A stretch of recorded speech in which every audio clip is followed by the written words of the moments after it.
Yeah, it's gonna be a short one. It is gonna be a short one. We're calling so. How is this slider going? Is it going good? That's the question.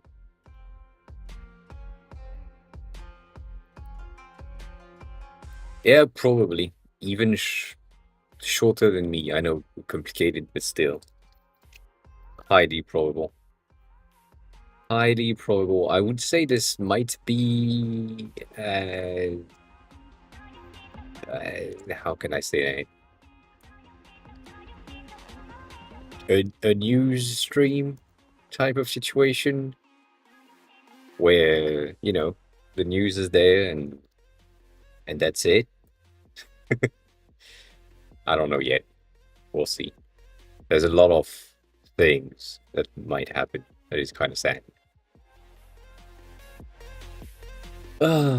Some discords are still broken. That makes no sense. Um,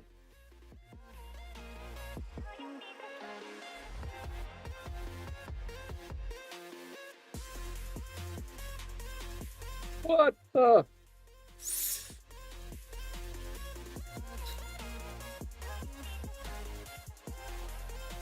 Because I have the word die inside of the fucking title, it just doesn't post in some discords. Ah, that makes no sense. That makes no sense. We have some news though. We have some good news and we have some bad news. That's the situation. That's where we are. Which happens. But yeah, we'll see what we can do and we'll see what we can have happen. Um, but yeah, the good news first because that's usually good. I mean that's how good news work usually. In this thing right now, I have a new thing that works, which is in the recommendation cards. I now have uh, the perfume bottles. Right now, it's kind of shit when it comes to how it's placed and so on, but it's working. We have like the perfume bottle in the cards, and we have the perfume bottles in the description, details of each of the perfume that I have. So when I have something that is kind of more unique and so on, and the quality of the image is better, I'm getting a better screenshot shot of the bottle at the top.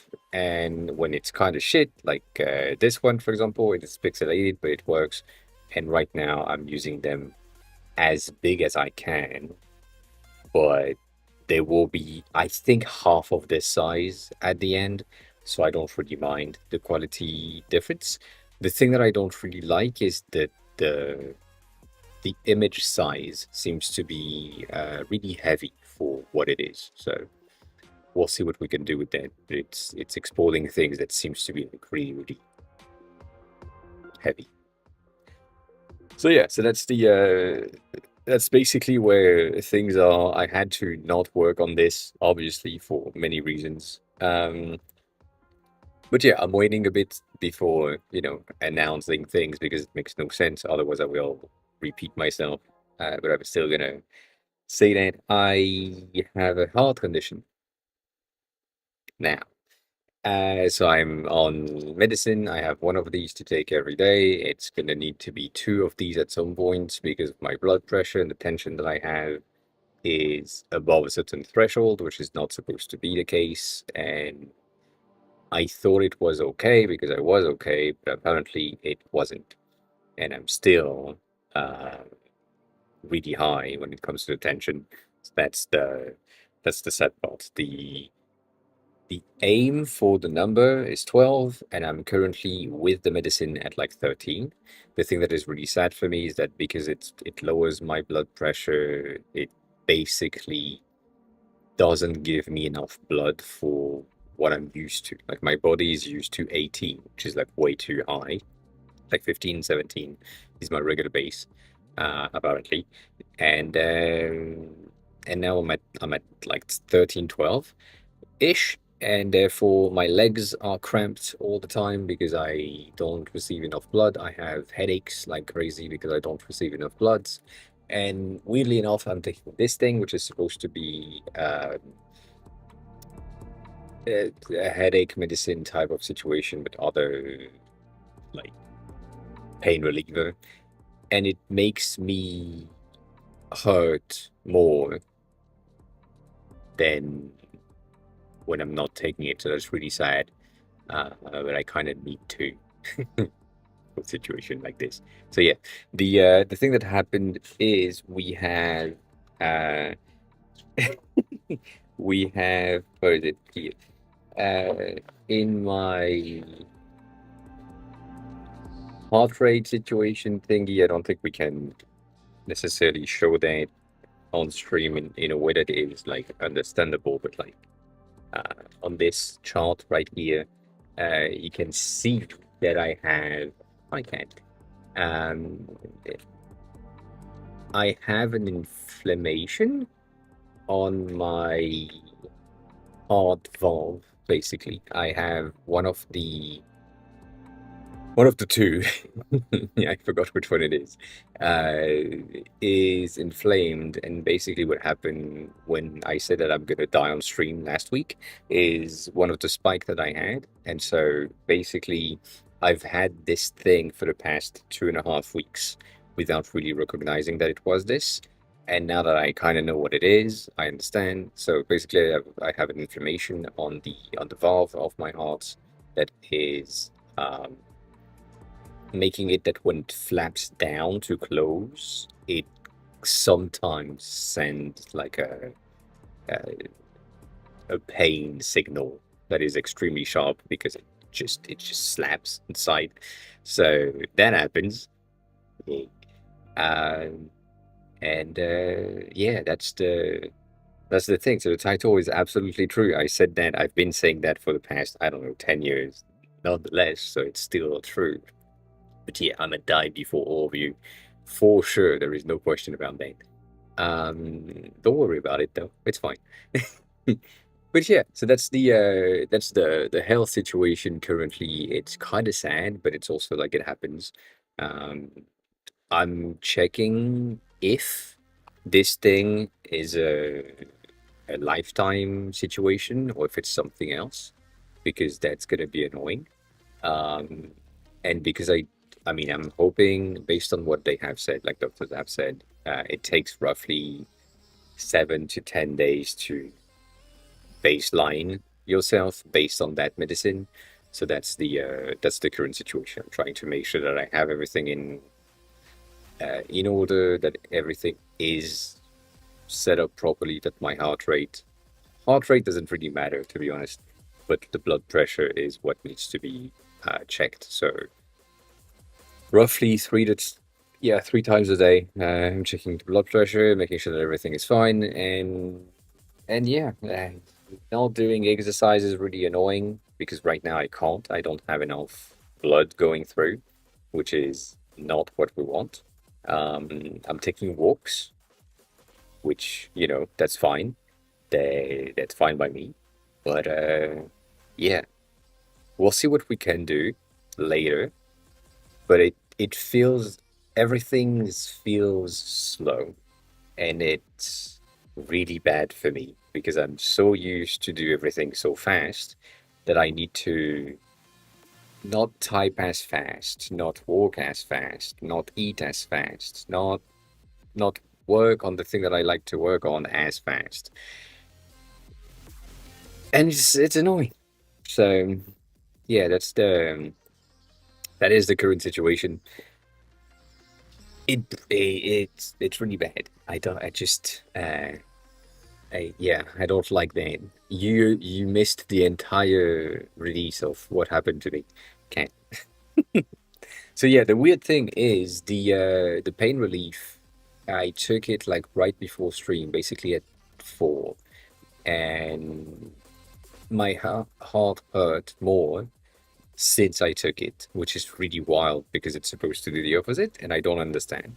And then again, because I'm not blooded enough, I am cramped, like on everything.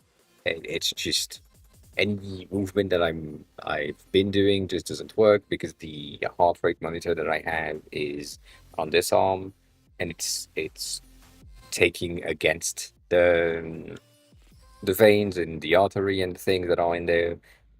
It just makes my arm numb for like 5 minutes afterwards, which is kind of weird.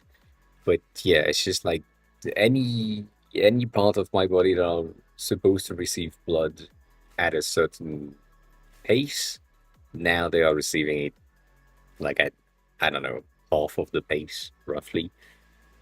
So it's not good. It's not really good. And then there is also like the anxiety at night where I'm going to sleep, but I don't know, like I can't sleep well because it just feels like I'm gonna do a movement during the night that is not gonna be good, or I'm gonna do something or sleep in a certain way that is just not nice. That's annoying. But yeah, it's just taking a lot of mental pressure, or it takes, or it adds up a lot of mental pressure that I already had on top of the things.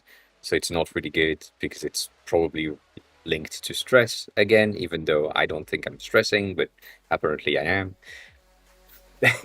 So all of that is the things. The reason why I'm saying apparently I am is this, my ring, as always, is telling me all of my vitals, all of my things related to stress and all of these things, which are like if you look at the previous days, I'm usually marked as stressed, which is kind of uh eh eh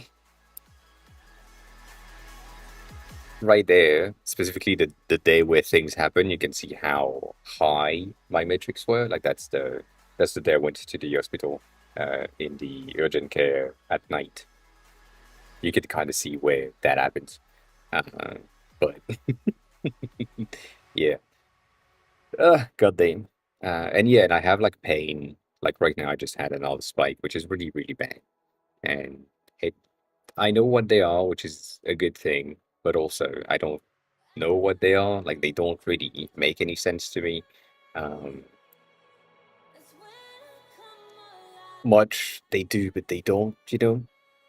These types of situations, and roughly these, like heart rate and all these things, are good, roughly good, which is something that is nice to have. But yeah, there is this lingering pain. I don't really know how to explain it. It's kind of like if you had something tight around, but not really, but kind of.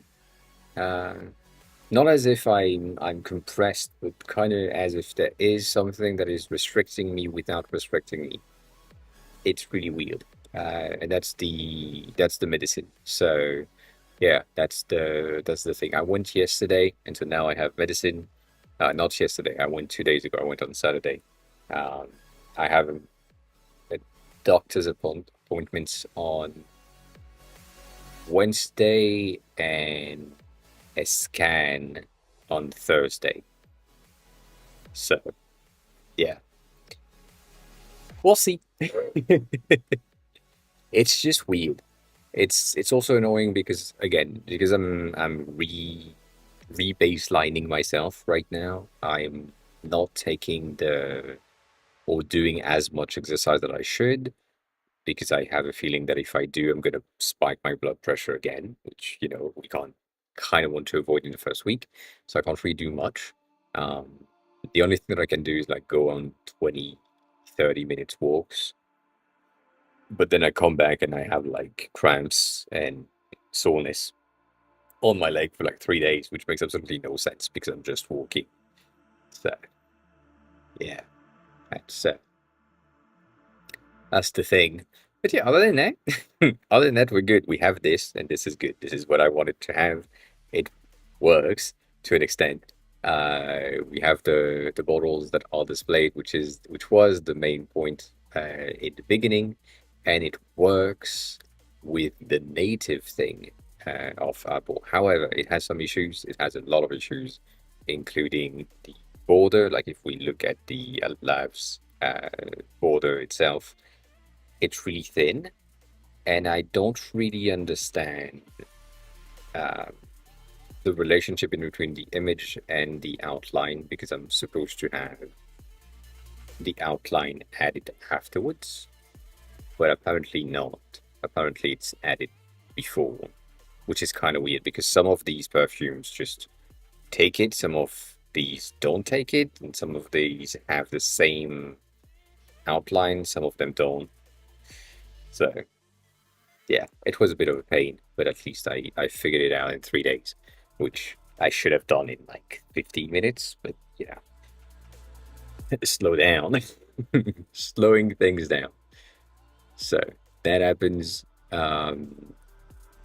I tried to go to other things to check, like the type of food, for example, that are not necessarily good for me in terms of blood pressure. I have like a lot of them that I do like, but also that's a thing. Uh, Dan, hi, what morning? Daniel, welcome back. Um, yeah, but that's the issue. I can't. My brain doesn't allow me to slow down. Like I tried, but it's just I'm so used to not slow down or specifically pick up the pace and be as fast as I can just to make sure that the output is there. Um, I just yeah,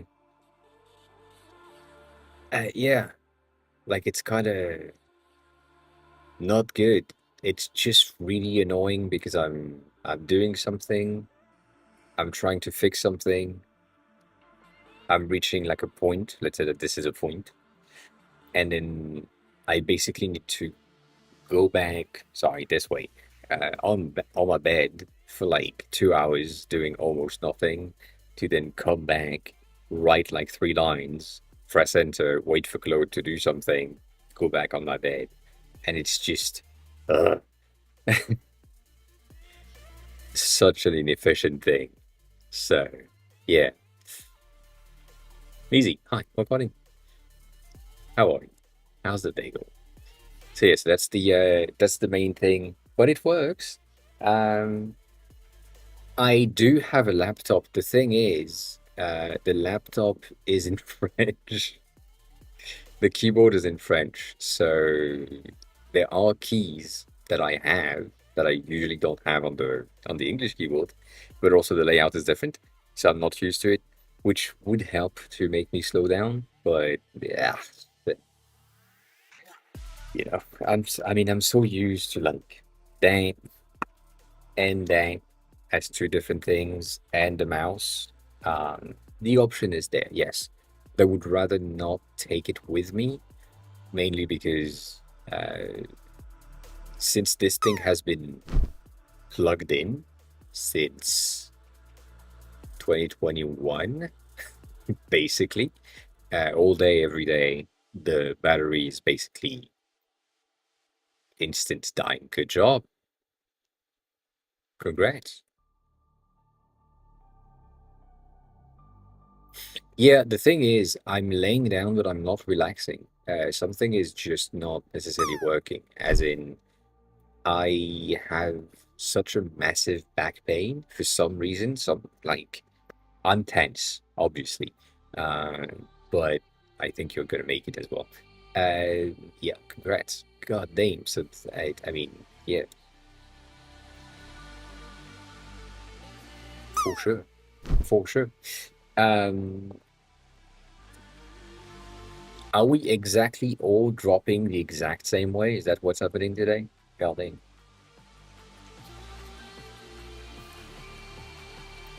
It was almost the same angle for the three. That's crazy. Um, so yeah, it's kinda annoying, but I get it.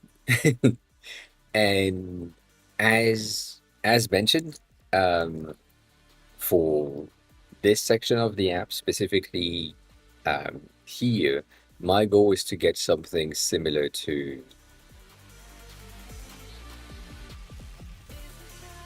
this because it's really good. Um, in Flavia, which we talked about before, you have the bottle design, and what it is, and so on. But then underneath that, you have the flavor profile of the bottle. What I kind of want to have is something similar to this. Maybe not like a spiral because it makes less sense for perfume. But now that I have an extract of the bottle itself, I can easily get this in an end of the line flow, something that, could work in a serpent situation. So having this at the top instead of having right this, which is kind of not good, is the plan for now. Would that imply like a lot of things, and that implies images that I don't have right now? So that's going to be kind of complicated to have. But yeah, Chris, hi, welcome on in. Congrats on the 10. Congrats on the 10. And Muzi, to answer your question, I am okay. I'm still dying, but I'm okay. It just is going to take some time. Way too long, but it's going to take some time. Um, but yeah, that's the thing. So that's that to me that is the most important thing in the app right now because I'm working on this section. I have the homepage that is working. The text at the top is way too long. I have the cards that are working for the recommendation of the day. Their design needs to change, but that's really good. And then I have my collection, like collection view that is really okay. It has some issues, but it is really okay. It has the ability to just be filtered by thing that I like, thing I don't like, and so on. So that's a good thing. And then on the discovery, I'm missing a lot of things. Uh, and on the profile, I'm missing everything. Like everything that is in there is basically just dev stuff, or dev tools specifically. But the base is there, so I would say my first two pages are done. The third page being this one, it needs a bit more details, a bit more stuff to be changed, and then the other two pages are going to come through later on. The discovery specifically right now has the explore and the analysis. These two pages, I can make them later. I can take my time to just like not make them on release day, even though it would be better. Um, but yeah, that's a thing.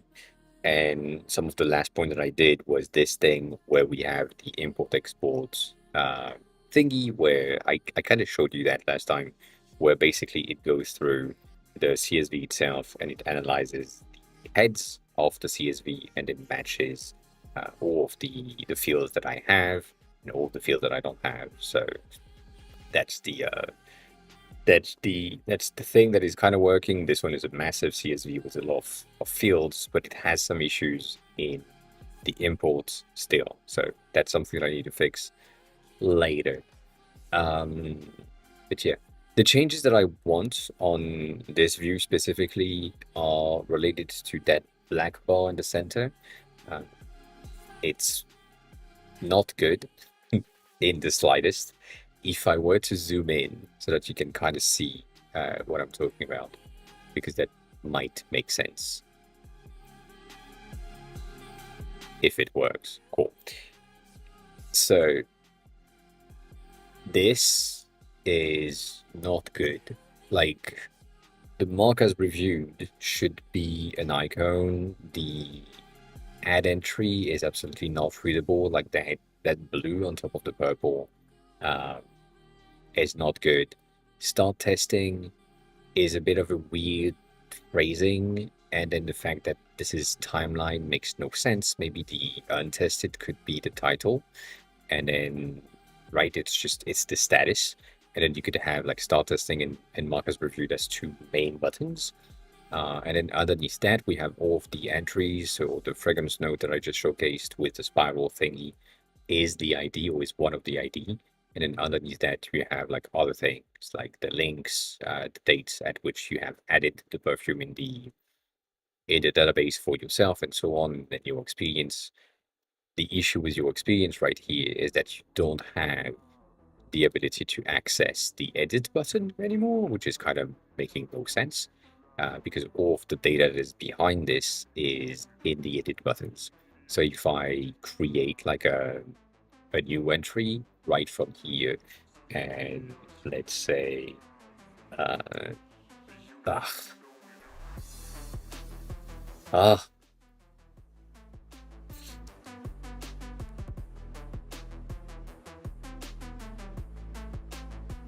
yeah, I don't have this brand on here. It doesn't matter at this point. I mean, it kind of does, which is kind of sad. um, I forgot their name. That's the thing. Basically, if I'm entering like a new brand right here, it's gonna add it to the database because I'm marked as an admin, and that syncs with CloudKit, and I don't want that right now. That's what I want to avoid. Nonetheless, basically in there you're supposed to have the ability to get like edits, and then in the edits you have like more detailed things about the perfume. So how long it stayed on you, how good it was with your skin, how good it was with the environment, and so on. And that is in the my experience section, and right now this is not uh, like visible. So yeah, I probably have this, to be honest.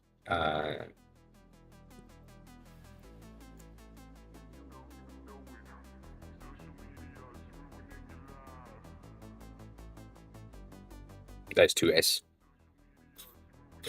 Yeah.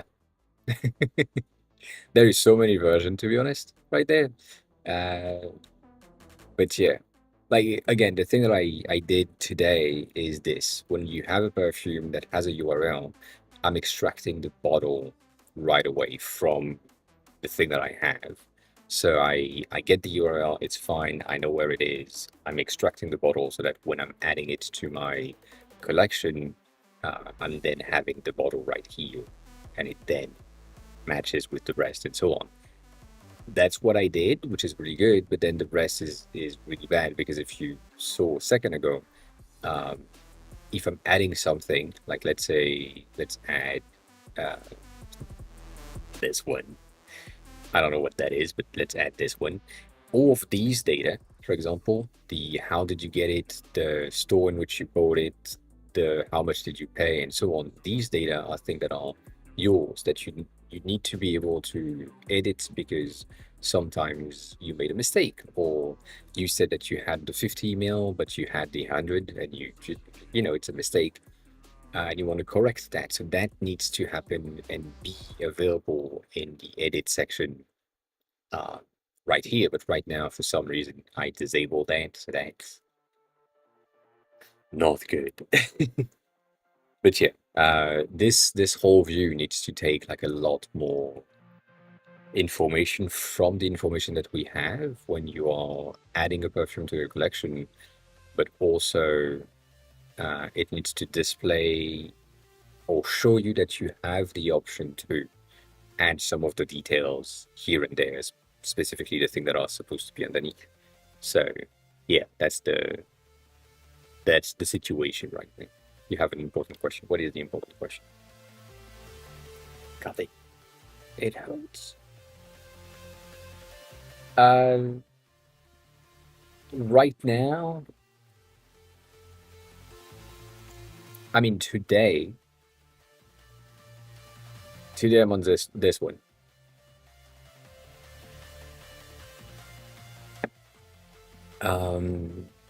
But not necessarily my favorite. This one is kind of my favorite, but not favorite. But I mean, my testers is tiny and it's almost empty. So that's not good. Labs is good. Labs is the one that I had this morning. Um, it's a very instant church related flavor. Uh, I kind of like it. But yeah, again, I don't have like most of my collection in there because I'm just testing stuff right now. So most of the time, I'm just adding something and then uh, deleting it, just to see if it reload the image, not reload the image, and so on. like this badge that says that it has the audio image. That basically said that we have the bottle perfume displayable. I said many times to cursor, let's not do that. That's useless. Then I delete it manually and then it put it back. Makes no sense. Makes no sense. But yeah, the good news. I don't know if it's a good news, but it's a pretty good news to me.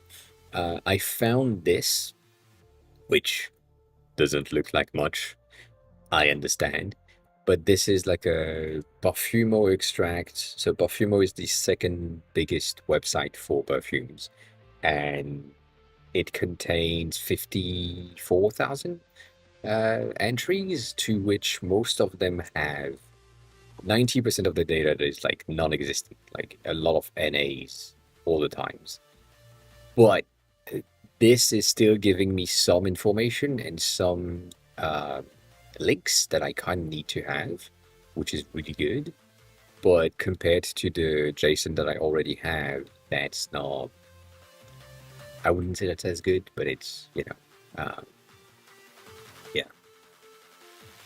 A police perfume? I don't know. Dang, I don't know that. But yeah, this one has like a, an official total of like 76,000 entries, which has 59,000 unique entries, and it needs to be like slimmed down and reorganized again. So the database situation is really, really annoying. I hate databases. I think I said that before, but I really do. Like it makes absolutely no sense to me to get like data in a way that I can't control visually. Like that's the designer in me that we did the database system last time on stream. And it's just there is something about it that just makes no sense. So right now, and that makes sense. I have my brands that are a table on their own. I have my perfumers, which are a table on their own, and I have my fragrance references. The reference are referencing the perfumers and the perfume brands because most of the things work. Um, what? Congrats on the confetti, Chris. Welcome back. Uh, uh, and so that is logical. It makes sense. It avoids me having the same brands uh, 1,000 times. Like Avon is one of the brand that is used 1,640 something, I think, which is one of the most popular brands or most biggest brand because they have perfumes for everything. The fact that they are repeated 1,000 times is I mean, there is something in my head that is kind of weird because the fact that it is a reference, it has an ID, and so it's referencing the ID itself 1,600 times. Whereas if it was just the brand's name, it would be the brand's name 1,600 time. So um, it's it's weird, but uh, eh, that's where we are. So that's the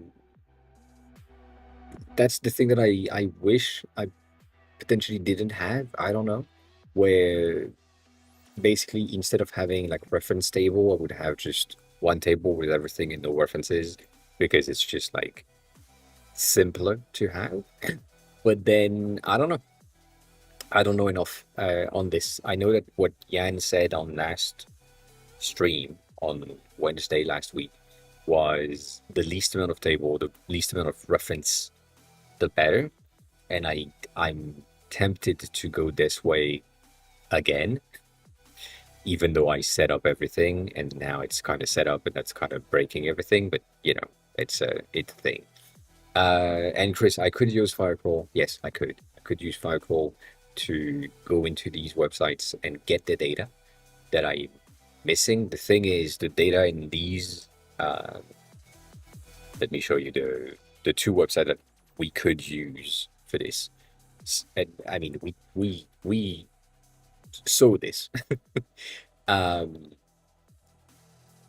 if I go into the perfume specific, come on, Veronica, you know. So this view specifically from Parfumo is gonna give me the name, the date, the brand, which is good. I will have for women and men, which is like unisex on my side, but like that's fine. But I don't really know the provenance. I don't know if this is like a French brand. I don't know if this is a Spanish brand or something else. I know it's French because it's one of the brands that I have, but that's because of me. And then the data that I have underneath is these informations and these informations that are the notes of perfumes, but then I'm getting like other things that I don't necessarily use in the app. And I'm getting access to shit like this, which are like basically the same thing, but they are behind a click. So a crawler would have a harder time, kind of harder time, not really, but kind of harder time to get to that specific view automatically. Like it would need to define things, and because it's not all the time in the same place, that's annoying. Uh, that's like one of them. That's one of the views, that's one of the contents, and then you have like the inspiration, the reviews, the statement, the photos of the perfume that people have taken, and the charts, which are pretty useful for me um, to give like a bit of an idea of what type, style, and so on for that perfume specifically. That is Parfumer. That's one of them. The other is gonna give me more stuff, but also more stuff that I don't really give a shit about. So it's giving me most of the notes right away. It's giving me the information right around here. It's giving me the perfumer, which is more important to me in a way. And it's giving me the notes in a way that makes sense. That, have a good coffee. That is interesting, but then yeah, I have all of these things on the side that are useless. I have all of these things that are not necessarily linked, and all of that, makes no sense to me, and on no use. And there is like a lot of things as well that are like mostly what I call subjective data. So the price value is a useless information. The sillage value is a useless information because it depends on the person that is wearing them. If the person in question has a nose that knows how to perceive like a scent, then they might be like in moderate. But if they don't, they might have that like at intimate, or if they smell like a lot of things, they place it in another place. But it's really weird. The only one here that is like useful is, or the only data that is useful is this data right here. Uh, but yeah, uh, that I mean that's about it. So the crawler firewall would be useful-ish to the extent that it is not necessarily no, I don't want reviews. I want the least social, I mean, not even. I want the app to be as anti-social as it can be. Because I have seen many videos of people crying about the fact that they bought a perfume because they thought it smelled nice when they were in store, and then they went on this website and they read the reviews, and the reviews were saying that it was shit, that no one liked it, and so on, and they were in tears and crying because they bought something that no one is like. That is dumb on the part of the person that was filming that video. That's the first thing, but also something that happened. So if I have like social related stuff in the app, it will create some weird thing that I don't like. So yeah, no, not doing it. Not doing it at all. No socials. It doesn't make any sense. So yeah, Chris, that's the thing. Um, and then when you said when the app come out, people would be able to add their own perfumes. Yes. Um, if you have the entire content of the perfume, yes, you would be able to add your own. Like basically, if I'm here and I'm creating a perfume that's called AOA 001, for example, that's mine. It's going to be from the AO brand. I created this fragrance. It came from France, sadly, and it launched in 2025. It's for anyone that wants it, and it's a concentration of perfume because that's the easiest thing. I don't have a list or something. But then from there, if I know exactly what needs to be in there, like let's say it has some black pepper, uh, and then it has some red pepper, maybe some nutmeg on this. In the head note, it's kind of weird, but why not? Right, and I could create my own brand, my own perfume, my own thing, and then have that like created, and then have that works in the app. That's an option. Yes.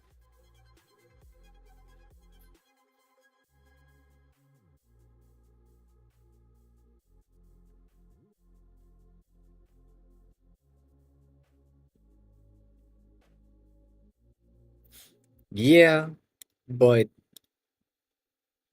for perfume, it's really different.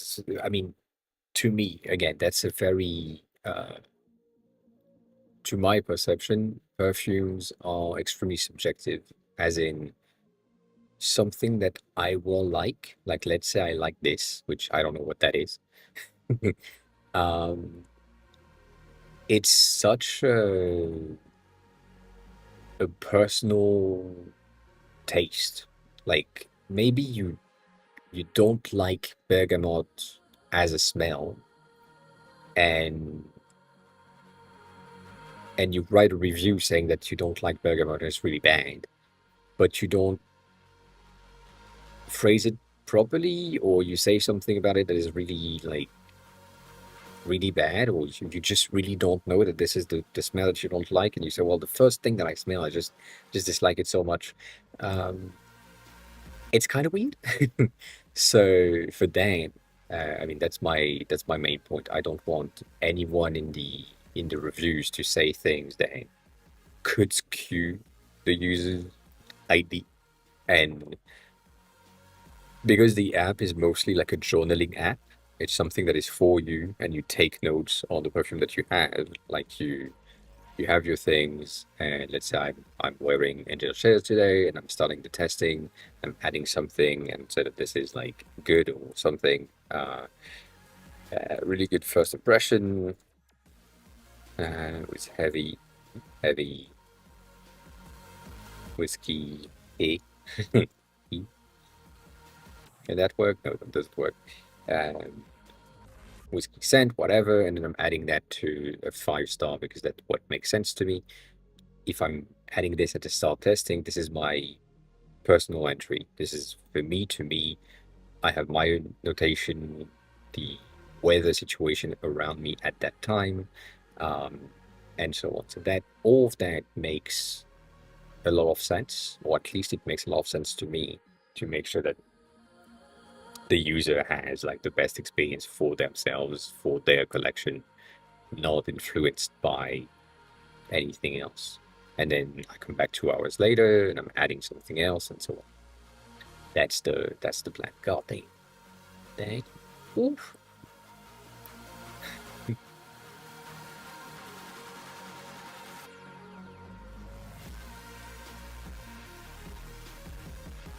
So to you, it can not have black pepper in it, in the way that you're spelling it. The thing is, because we're taking the concentration and formula that the perfumer have created, it's in there. The fact that you smell or not, that's on you. Like I can't change your nose or anything. It's just that's how the thing has been built. And then yeah, that's about it.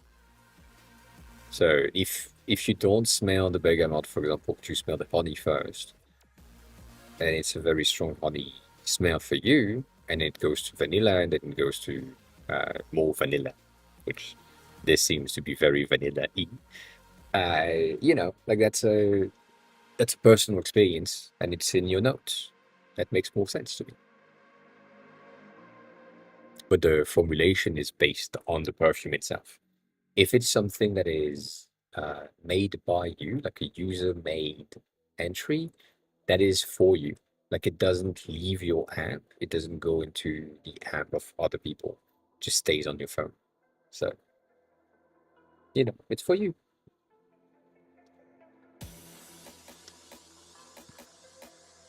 The only thing that I did is that if someone has an import that is like massive enough with good enough quality of data, uh, I might like have a sync system to make sure that that data could be shared. Like I'm explaining that properly.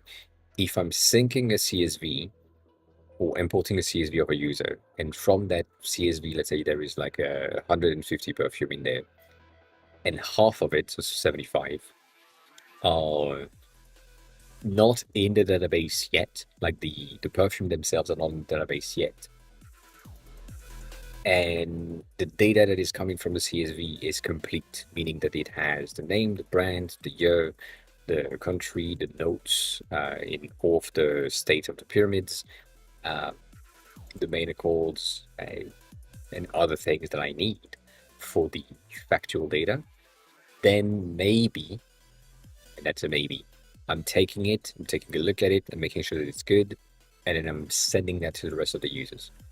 But not before. Right now, this is not in place. Might be at some point, but for now, it's not. But for now, most of, if not all of the perfumes that are in there are going to be static. So if you create like a new entry and you do it manually, then it's yours on your phone for you, based on you, and no one else has access to it. So that makes sense. At least makes sense. I would say, Chris, to go back to that, I would say maybe Firecrawl could be useful to get something like an automation. So, for example, if someone was doing or adding like a new entry in the app manually, and we use a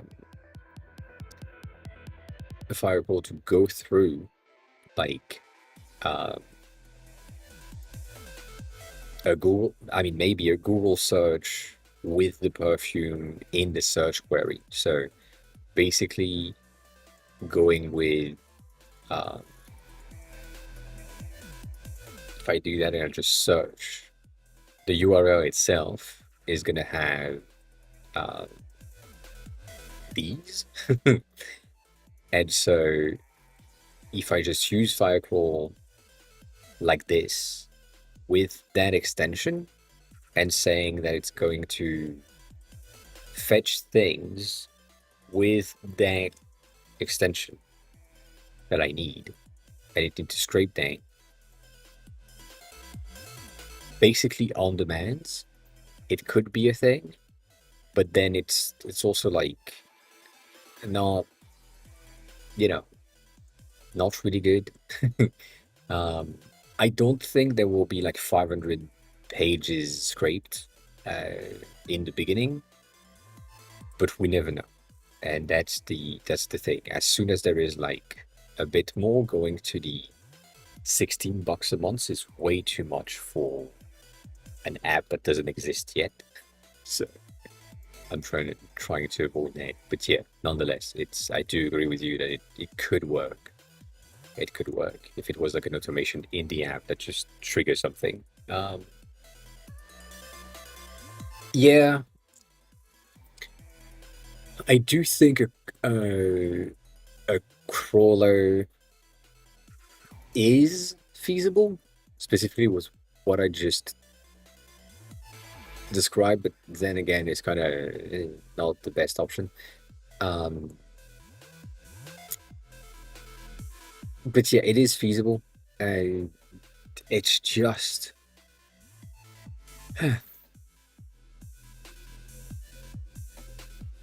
it's a lot. It is just a lot. That's what it is.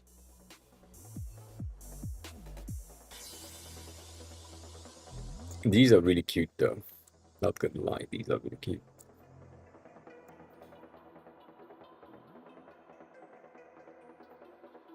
But going back to what we said, I think 3 weeks ago now, this is the one trick pony type of situation again, where the designer or the dev or the person that is behind the website saw this effect and then said, "Oh, we need this everywhere. Like this is our brand identity." And so everything is just ASCII code everywhere. Like there is no question. And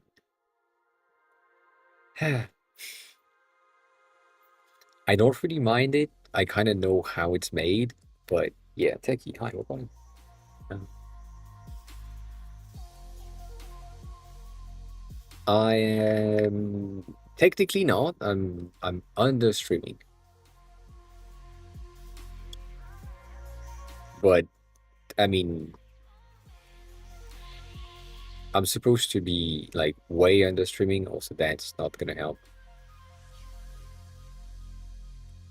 Yeah, that, that's how you can have the data. Um, yeah, I'm under the 8K bitrate. That is the maximum thing. So I don't know. I'm not.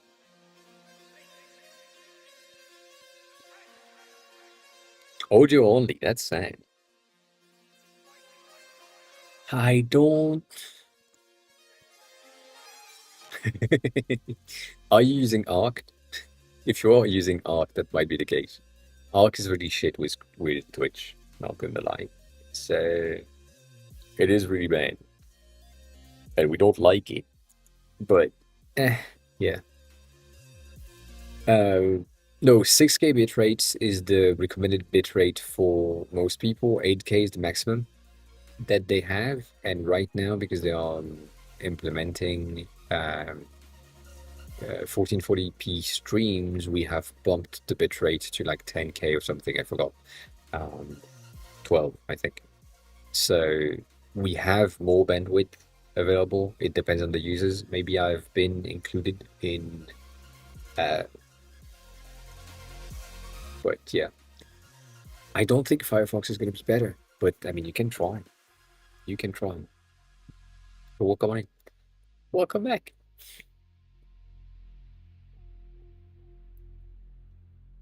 You have that because you stream from your PC. Basically, you have the encoding done on your side, right? That's the difference, I think. Instead of having the encoding done on Twitch side, you can do that. Yeah, I think that's better. Uh,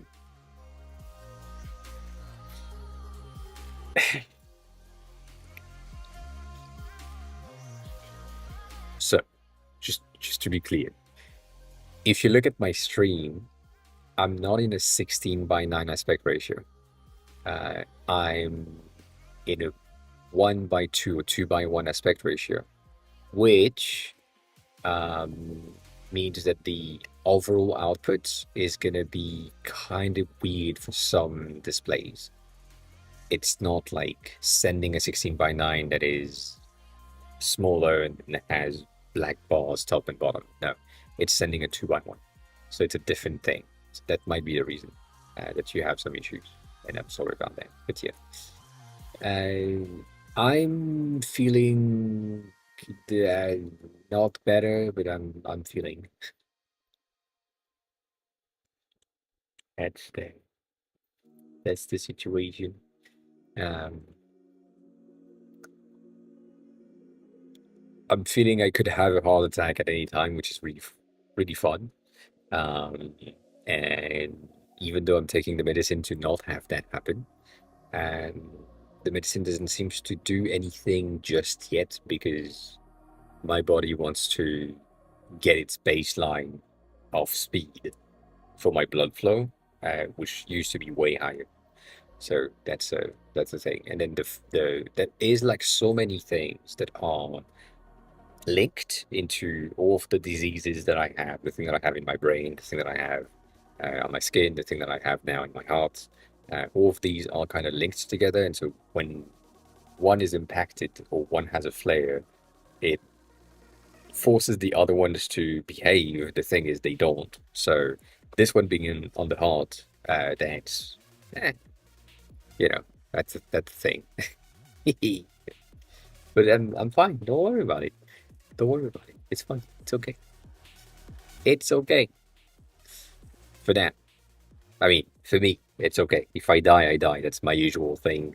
I'm fine with it. It just would be kind of long of time in between, like, yeah, I know. I know, I know. I can still do pull-ups, but I would not do them. I would avoid that specific thing. It's muscle time! Because, like it's kind of bad. It's kind of bad. Um, but yeah, no, overall, you can refund yourself. Um, you can use your points and not do them. Uh, but yeah, like that's the thing. I need to be less active, but still active, but less active for the next week. The take enough time to re-baseline myself and take the medicine that needs to be taken, and then check 3 times a day, morning and night. It's just so bad. Yeah, do you get the thing where you see me for like a split second and then I mean, if you don't see me, that not gonna be a good thing. But then you see the red button in the center that says that the player has crashed or something. If that's the case, what usually happens for me is a refresh of the page works. But then again, um, on Arc, the the trick was to quit and reopen Arc without Twitch open for some reason. But also, like on my computer, it's kind of weird. But yeah, it happens. Nonetheless, I don't have any water. I need to refill that. 1 second.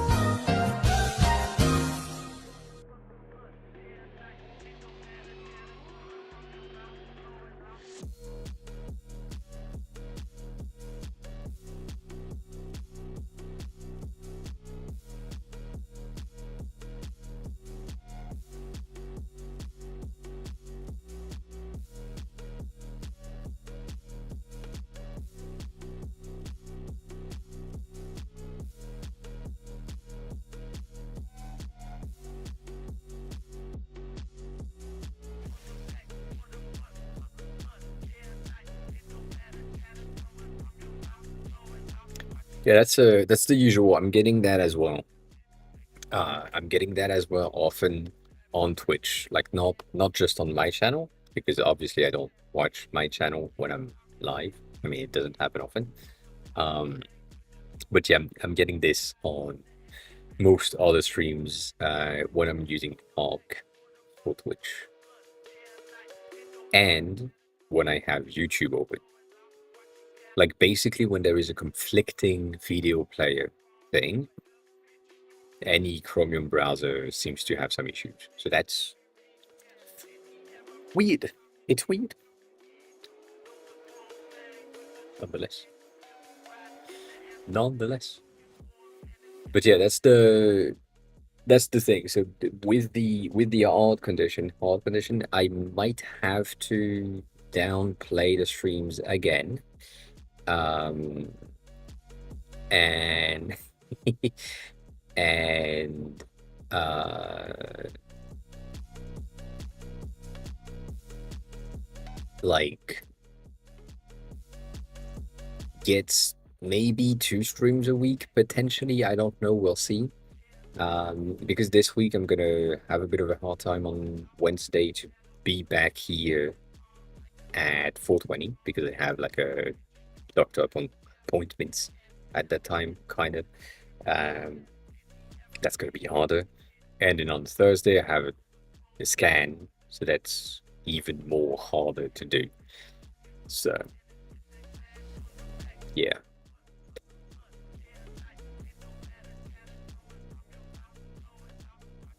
Mm-hmm.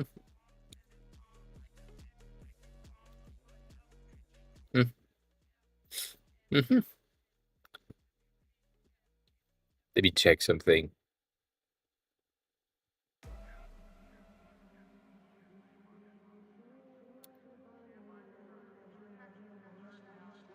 Oh, there. Not happy. Yeah. No. Stony. No.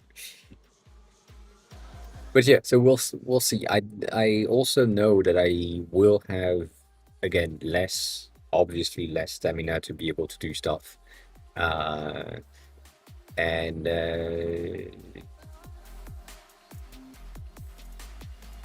and making sure that I don't overdo the streaming, which is kind of sad because I would love to be able to stream for longer. I understand that some of the things are just like they take time, and it makes more sense for me to do like a longer stream at times, but I feel like it would be easier for me to do like smaller streams, as in 2 hours, 1 hour ish here and there, rather than 3, 4 hour streams. So I don't know. I don't know. I'm debating. I currently doesn't know. This one doesn't know. Wants to, cannot. That's the situation. I wish I could. I just can't right now. Like it's not an option. Um, and yeah. Other than that, though, there has been like a ton of things that have been inspiring me while I was scrolling, because obviously I've been scrolling. Um, right when I'm on bed rest and I can't do anything else than being on bed rest and not, you know, do stuff. There has been a ton of things that I've liked. It's mostly on threads and on Xiangshi, but yeah, let me see if I can go back to the last one we saw, which was like so far away, because that's important and interesting. Um, yeah, I think we stopped somewhere around here. Yes. So this happened, and this is an interesting thing. It's to me, it is a pattern. I have seen both of these options often with like the gradient for the plus version or the gradient on the text only, like the AI related stuff. What I'm saying on this is that the gradient is better, mainly because this one is making it less readable for some people. This, you read everything, it catch your eyes because it's colorful and shiny. This, you might not realize that plus is something. And so, as we have seen and said and showcased in the past, the easiest way to know if something is going to be accessible or not accessible is to take the image and just add an exposure at like 25% ish, and sometimes contrast at 25% ish. Right now, what you see is that for someone that needs high contrast, they might have not the ability to discern the difference in between this and this. The gradient that is there and visible, it's very, very light, but it is readable. Like on here, I read the entirety of the text. On here, I'm missing out this one, and I don't really see the button. So that's the easiest way. Again, this is a bastard way of checking if something is accessible. It's usually is more complex than this, but yeah, it's a bit of a pattern. So just wanted to, showcase it. And then if you are a streamer and you're using StreamerBots, the newest version that I have on the PC is now using the new version of the design, which is finally good. I don't know if they changed the homepage. They have. So now we have something that looks good. We have something that looks good. It's a bit more confusing, but yeah, Cat, if you haven't updated,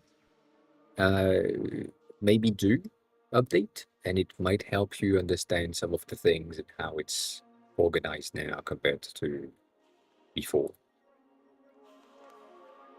I don't know, maybe, could.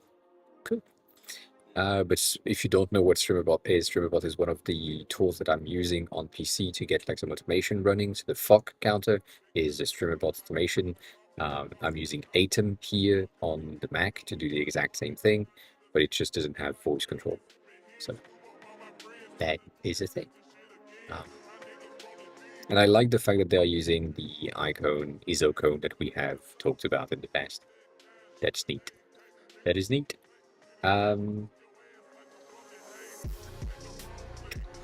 Anyways, moving on.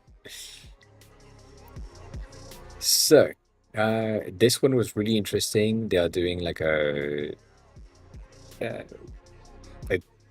they are using glass, the liquid glass button things, and they are having the percentage on top and underneath. So it highlights the glass and it highlights on top. That you can see how the glass itself becomes lighter, like more white, because of the refraction. This is a very interesting way of presenting the thing. I think it works really well. So we like that. And Heather is doing like a lot of really good things anyways, most of the times. So yeah. Going back to this, because that's something that we have been talking about again since 2023, 2022, 2023, same thing. OKLCH for the colors, we talked about it 2 weeks ago, and now there is like a big article that is really good in the presentation and in the explanation of what OKLCH are and what are their goals of making sure that everything is unified and uniform for the human eyes so that you perceive the brightness and the vibrancy in the same way for any colors. That is the plan. The thing that I don't like is this gradient, because then makes no sense. Like on sRGB, you have a gradient from purple to green. On OKLCH, you have a gradient from purple to red to orange to yellow to green. No, like it's not like a purple to green, because it would render the same thing. So that is kind of weird. But TD, hi. It is. It is. The thing is, we talked about it in 2022 and 2023. So it's, to me, it's old news, but I get it.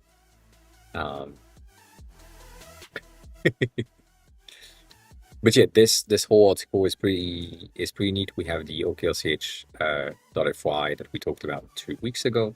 That is useful, and yeah. I mean, I have to. I have to be up to date on things as much as I can.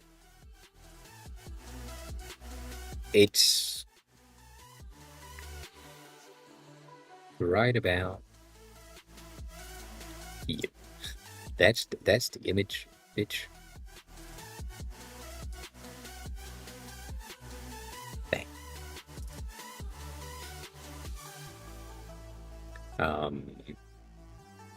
So OKLCH is .fy is basically giving you the outputs and what you want to have. So if you need like your 500 to be like a less chromatic, more vibrant, less vibrant, different color, different things, you can see how the chroma, or basically the vibrancy, is going to move based on the hue so that it makes sense.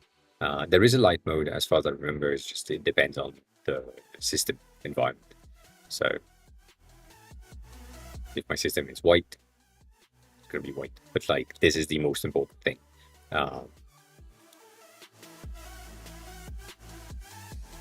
I don't think it's bad, but I get it.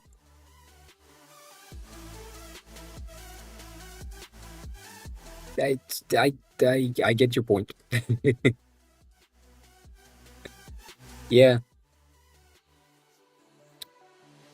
Do you not have the time of day thing for your themes, for your phone, your computer, your things, so that it just like goes to light mode during the day and then goes to dark mode during the night, or the morning,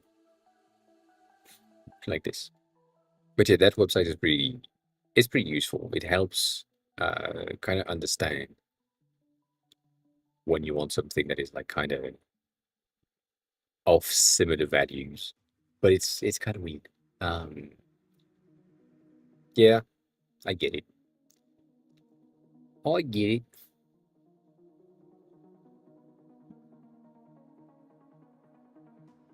That's true. Yeah. Hi. How are you? Eh. I'm feeling dying soon, which is good news, but also, it's annoying. Um, 3. Sorry.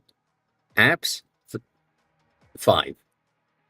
That are on my phone right now, 3. Uh, that are on my computer, 9. That works? Jan Lunge just resubscribed for 2. 18 months. Is it this time of the month again? Thanks a lot for the resub, yeah, I appreciate it. It is this time of the month. 18 months is a long time, I appreciate it. That pays the medical bills. Thanks.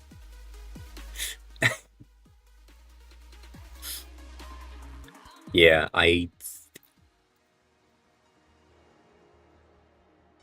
welcome back. I basically have this one. I would count these two as one, like can Android and can Swift or like iOS or one app. But like this and this is like one app. This is another one that is on my computer. Travel is on my phone. It works. Involved is one that is like cross-platform, but I don't like it. Same thing. Air is not cross-platform, but it doesn't work. Gecko works half of the time, so I don't like it. Lump doesn't work. Subtract worked for like 15 minutes, and then I kind of killed it. Wiggy didn't even take off. Like I tried something and then I gave up.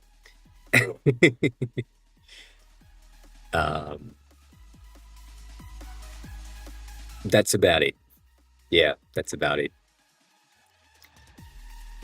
You can see some of them I'm doing a lot more stuff than others, for sure, for sure. But right now, I'm on this one. This one makes sense. I haven't pushed that. That might be a thing to do.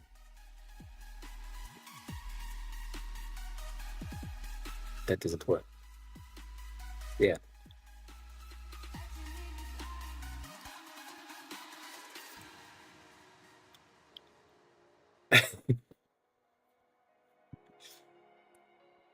Anyway.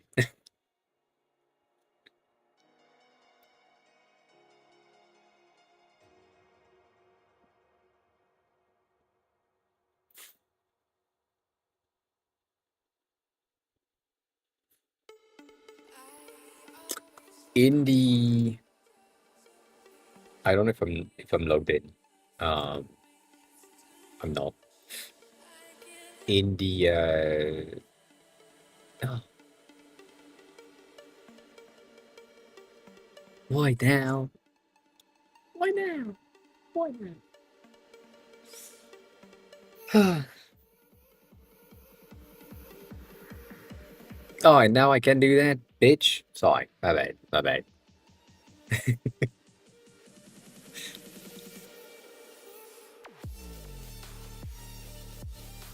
This thing is not working. So in this, if I can make it work,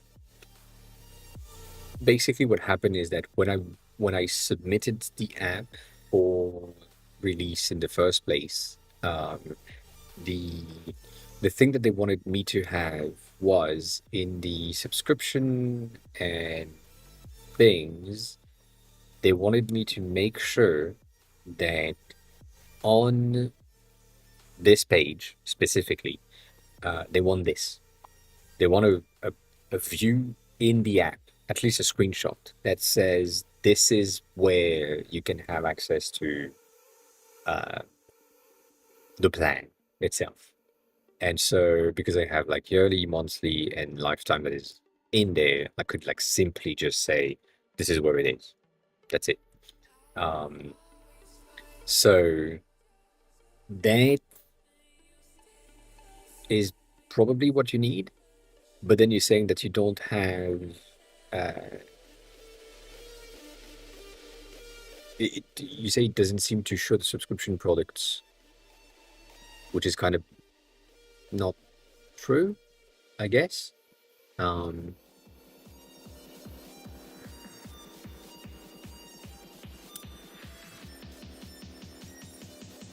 that's weird. I know that they refused it multiple times because I didn't have the screenshot. That's I know that. Um, I did test. I mean, most of my stuff are currently testable in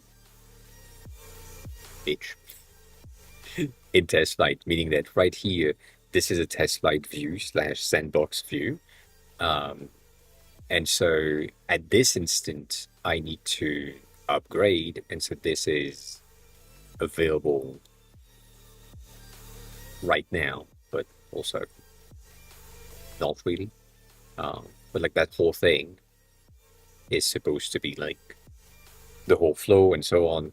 This is working if I'm on my phone right now because I'm on the preview of my phone, whatever.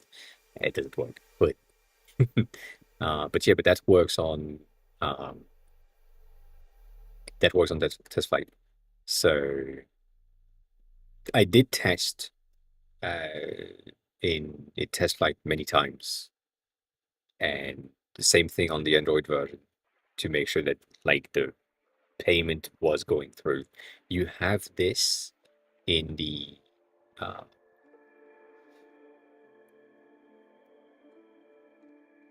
I think it's in the user and access section, which contains other thing that I can't really show on stream. But like in there, you have the ability to define like a test account or a sandbox account for your payments and things.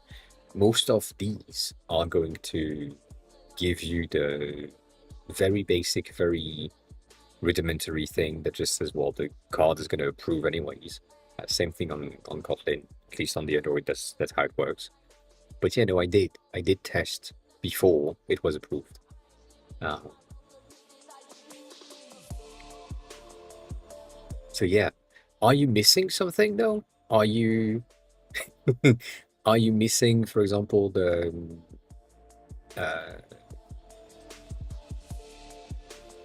God damn it, like for now, for me, for example, I'm supposed to have like a non-renewing subscription thing that I need to create to make sure that I have something, but because I haven't really defined my subscription ID or my kit thing, uh, like in the store view, I don't have the right element in there just yet.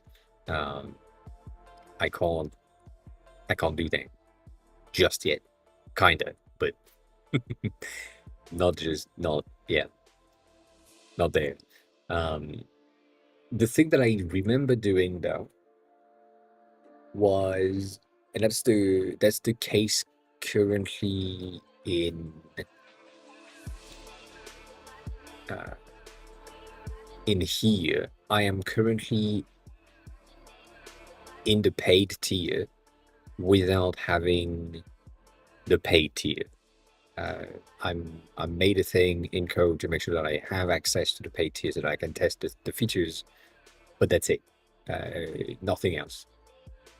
So I'm just testing, but this is not approved for test flight in any way, shape, or form just yet. So, you know, can't happen.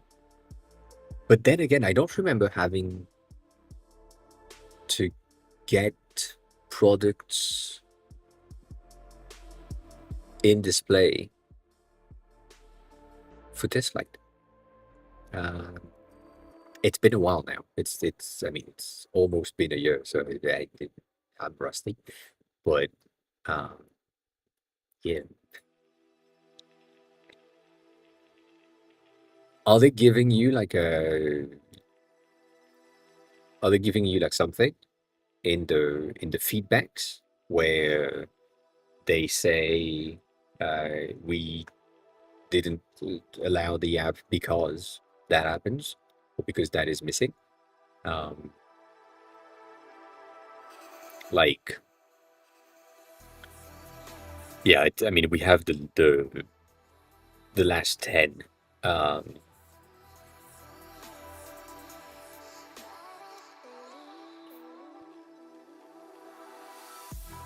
and since then, I don't have. But yeah. Oh,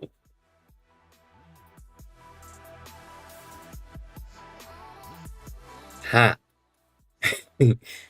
What you mean is, sorry, my slow ass not popped the right way. What you mean is you have in-app purchases, not subscription, that you need the App Store to approve, and since they are not approved yet, when they try to access them, they can't. That's what you say? If that's the case, can you send a version without the store view? Is that an option for you? Like you send a version without the store view, which will mean that they will approve the store entries and the app, and then you send another version with the store view now that you have the thing is approved, and then everything is going to be fine. Um, yeah,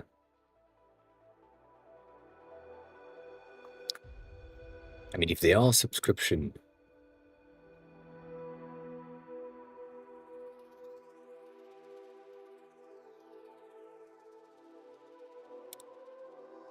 if you have them as subscription in the app, it's the same thing. You can add them and then just get them through.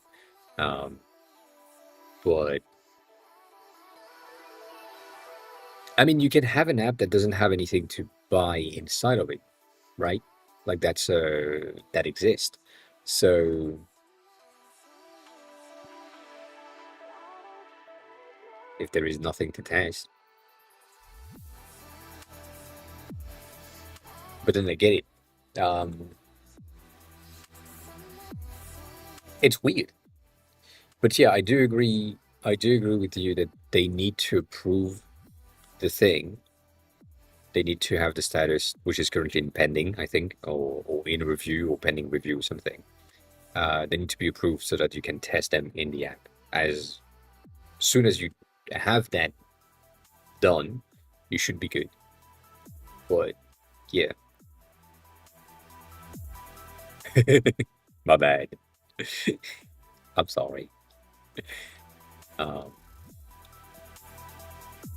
to be honest, Apple has introduced more stricter guidelines for payments and things since the Epic Game things. So that might implies or affect how they review things. But on another note, because I'm about to, in the next, I don't know, like 2 weeks, 3 weeks, get this one to be in test flight, probably with some sort of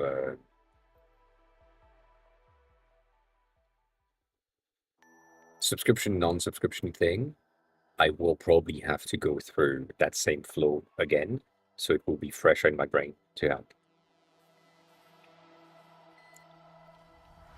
But then again, since it's gonna be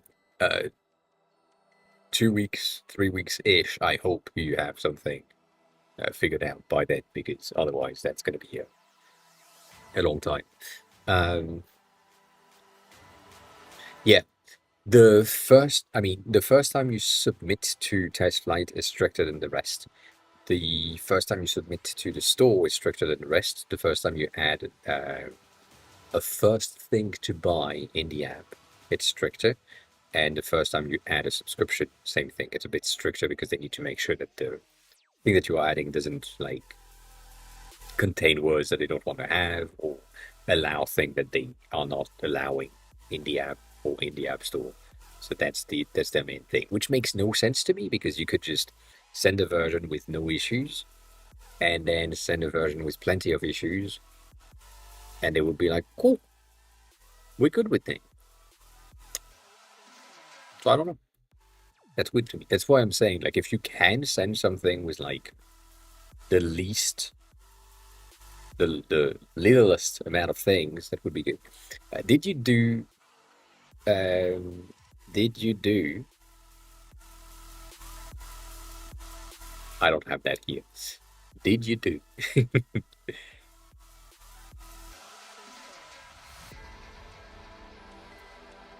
But do you have this? Basically, on if I add like a new thing that I can buy, new subscription, new something, it's gonna happen to be like in between the build and this, I think. So there will be like a line of in-app purchases in review to review on that build, which, you know, um,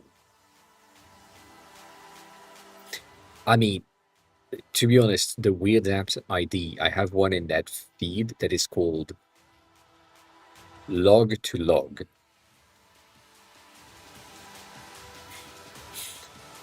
And Log to Log is a poop tracker, because your log, as in the logs that you are, you know, out, you need to log them to know what happened. That's a weird app. That, that's a weird app. But, you know, they still allowed it. They still allowed it. No, they haven't allowed it. It's in review right now. That's what I remember. Anyways, so yeah, no, that's the only thing that I could give you. It's basically when you have a new entry in the subscription, in the payments, in the things, it's going to be in that page in the sending for review. If I'm creating like a new version, for example, the 1.1.8, um, and that's the version that I want to have. When I'm going to release this, it's going to have something with the build, and if I have new achievements, if I have new in-app purchases, they are going to be in that whole flow thing. So for you, it's basically in there. But yeah.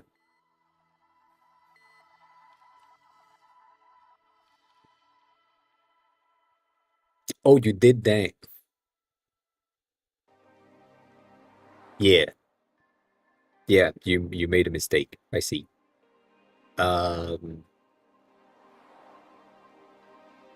yeah, if you have uh a full review thing that is going on, and you know that there is a bug in the thing that you have released, it is better for like the whole process to go through and then to send a new patch, rather than um, stop it midway. Like they basically flag you as uh, not reliable, but not reliable, where you are sending things, unsending, sending, unsending. So that's they don't like it. So yeah, I would rather recommend you to just send a thing, add for review, send everything, hope it works. If it doesn't work, they will tell you. and then you send a new version with the things in the app. In the message replies, because you can do that in the app review thing. You can just reply to them until it's reviewed. You can just say, well, we have these things in the subscription that needs to be approved before you can see them in the app to work. They are that's the only thing that we are needing right now, and usually they are pretty responsive, I think. Um, so I would do that, or I would attempt to do that for sure. But yeah, no, I get it. I get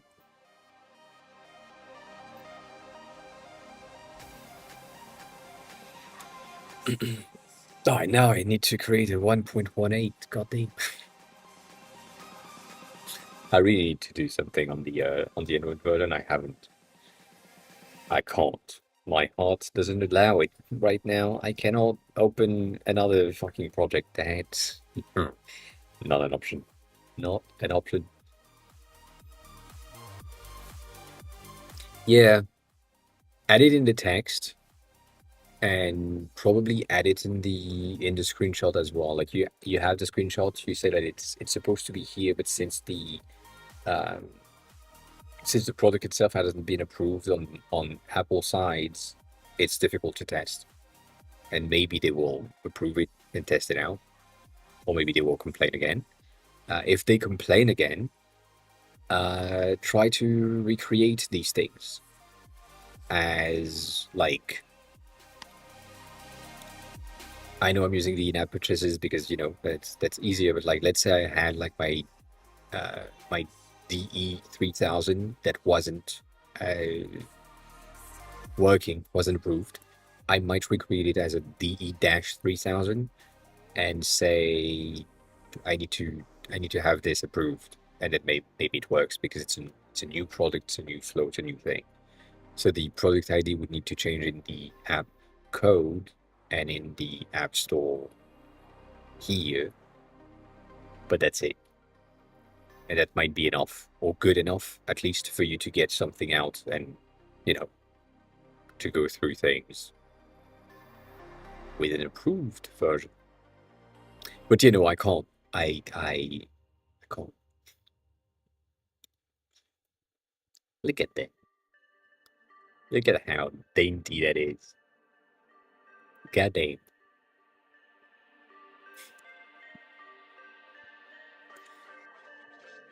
This is crazy though. I'm not. uh, I wish there was like a chart or something in uh in there to see the whole activity as a chart, not as this, because yeah, that's bad. But at least it builds.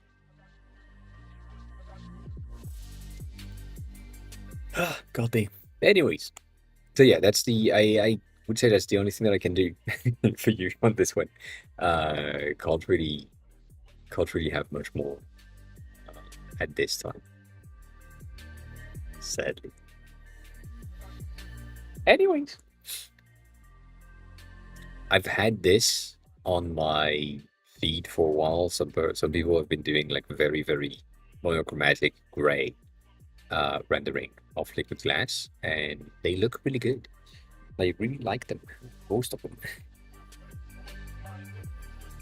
Some of them are really weird because of like concentricity, but most of them are really well done and really well working together. So that is an interesting thing.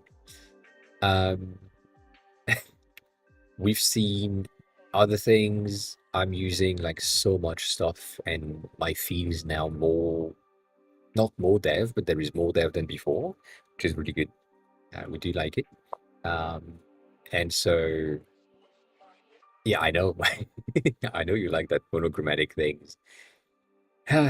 I do too. It's just that there is a part of me that is just a little bit of color, just just there, just a little bit, and it could help. Yeah. But I've been having like a lot of dev related stuff. A lot of people in the iOS 26 beta testing showing stuff that are like working, not working, and so on. So that's it's a very interesting thing. Alexei has shared this one again, and they have shared this, which I don't like. And I like to showcase things that I don't like because that's good. The reason why I don't like this is mainly because their outward radius doesn't match their inward radius.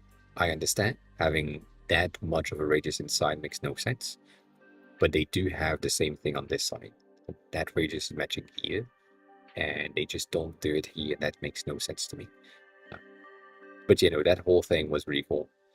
Just just a small thing. Uh, obviously, I laughed. Obviously, and then this happened, and I'm just blown away by what people have done in Rive. This is made in Rive, illustrated, I think, in Rive or illustrated in another app, and then just ported the petals here. But still, really impressive.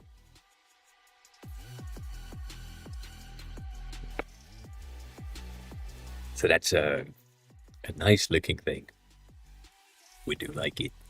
We do like it. Um, this one was really cool. You might be interested in this. This is a stackable view. So if you look closely, the bar that is underneath is growing based on the amount of flaps that went in because the stack is growing. As a deck of cards, for example, it's growing really slow, but it's still growing like at 1 pixel by 1 pixel. And I feel like this is a um, very interesting behavior. So, um, it is.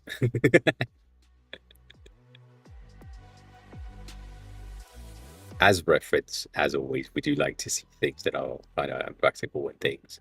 Um, and as always, my main thing here is when we have people like this that are sharing their creations, usually what I'm checking is do they have like a GitHub with version of their code that is available that I can check, that I can just peek at, take a look if it's feasible, not feasible, and so on. So yeah, there. Um, but it's neat. It is neat. Um, obviously, this is the type of shit that I would love to have as a background in the app. So here it is. It looks good. We like it. It's neat. It's shiny. That makes sense. Um, we've had other things that were really animated. This one was really cool because they created this on the 21st, and then today or yesterday they changed it to have like more badges or things that are related to this project. So we have that above. Um, this one was really nice. I I feel like it's an interesting thing based on the fact that this is a logo that was then sold in 2022 to a delivery service in Spain. It triggered so much things in my head, as in they created this logo and then they put it for sale, and then someone in 2022 decided to buy this thing from them based on the phrasing. Or it's something different and uh, they had a client in 2022 that asked them for a logo and then they created this. But the way that they phrase things, I've sold in, it's kind of weird. But yeah, it's a nice thing. Going back to this one, Tobias is doing a lot more stuff for the grouping elements. As he said, it should be something that is organic. And so what he does is doing the smallest to biggest stack. So when a user is selecting multiple things on the Canva and then adding a group to them, the system is like intelligent enough to stack things together in a way that makes sense in the output, so that the user will see everything that is inside of said stack. I think this is a pretty interesting thing. And Chris, for you, that could be really, really um, like interesting for you for the flow node thing. I agree.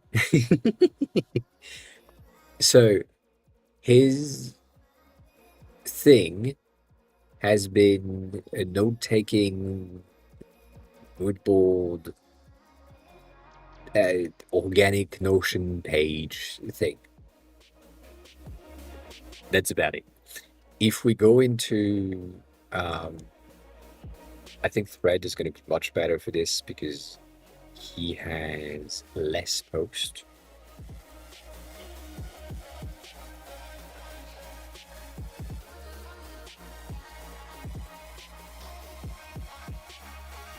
One of his first post about it, right, saying has been thinking about what apps could exist in the note or task taking space. And so that was his first intention. He had the idea of getting like a note taking slash task taking or to do list thing to create. So that was like a Notion duplicate thing. And then from there, added something like, because visual person, I want a Canva that is visual and organic and more for free space than a Notion space that is really rigid. So he created this for the rendering of the notes. So basically, this is a note-taking app, but visual. And then that's the core. So the page right there are the core notes taking. I'm guessing the stickers are going to be the task potentially, and then the visuals, anything else that is coming from the image and from other things, is additional content. Since then, there's been a lot of progress and a lot of like improvement to what happened and what has been implemented in the app, but also um, not that much.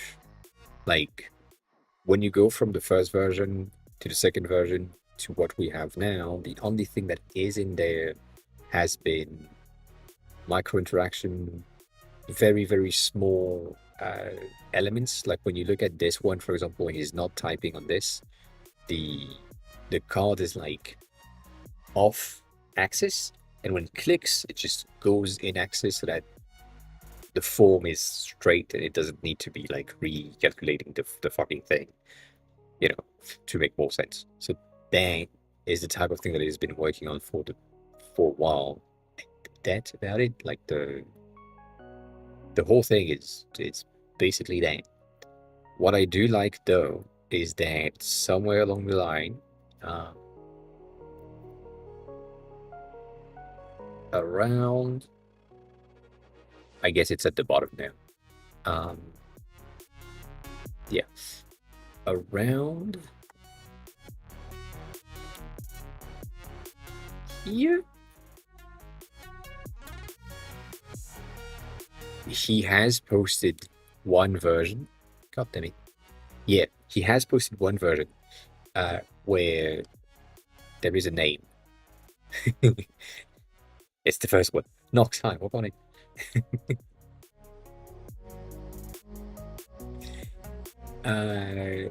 So if that's the name, spatial, is going to be the name for this thing, potentially, I don't think so.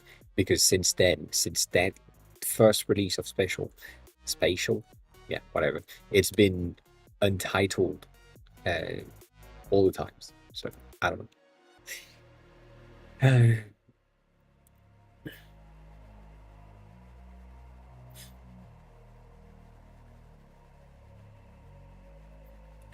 He said something about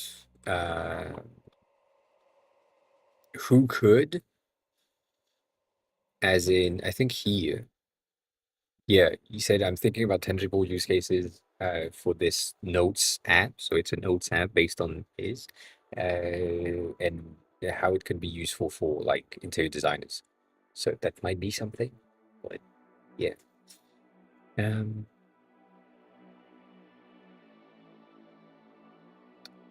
Knocks have a good popping in and out. I'm feeling okay, not good, but okay. Uh, this stream is gonna be short. Like I'm not planning to stay for another hour-long session. Maybe, but I have doubts. Uh, I feel like there is a lot of thing that happens. As I say many times, I love to be here. I love to chat. I love to showcase some of the thing that we are talking about. But also, I I feel like even though this is what energizes me right now, because I need to keep it not energized myself, I might need to, slow down at some point. Maybe when you come back, we're not here. I don't know. Um, but yeah, the thing is, the Apple style Miro thing is the Canva thing. I forgot if I have it here. I have it, yeah, no, Freeform right there, which I never used, as you can tell. But Freeform is kind of the same ID, and it's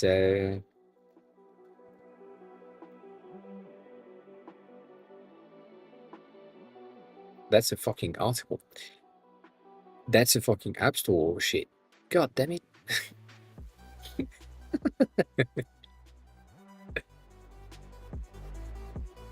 Uh, Good question. Yeah, I don't know. When there is too many people around, but it depends on too many people around. When something is bothering me. But yeah, Freeform is really weird to me. It's it's a better Apple Note, but it's not like a so much better Apple Notes things that I would go for Freeform rather than going for Procreate, for example. Like I would rather do that in Procreate than doing that somewhere else. But then it's native to Apple, so I get it.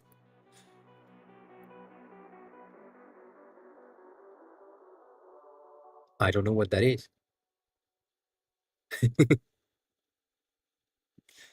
I don't know what that is. Um,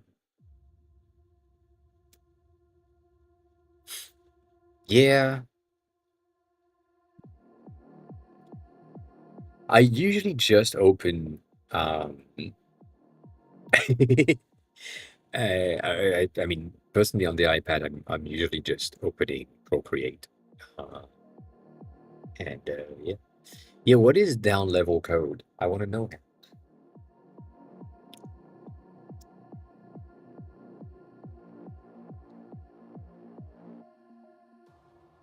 But Procreate was the initial initial reason why I bought like an iPad, uh, and was to take like notes and sketches during meetings to make sure that I have like the flow of the apps, the flow of the websites directly on the iPad, and then you know have them like very easier to manage and to edit and to do things.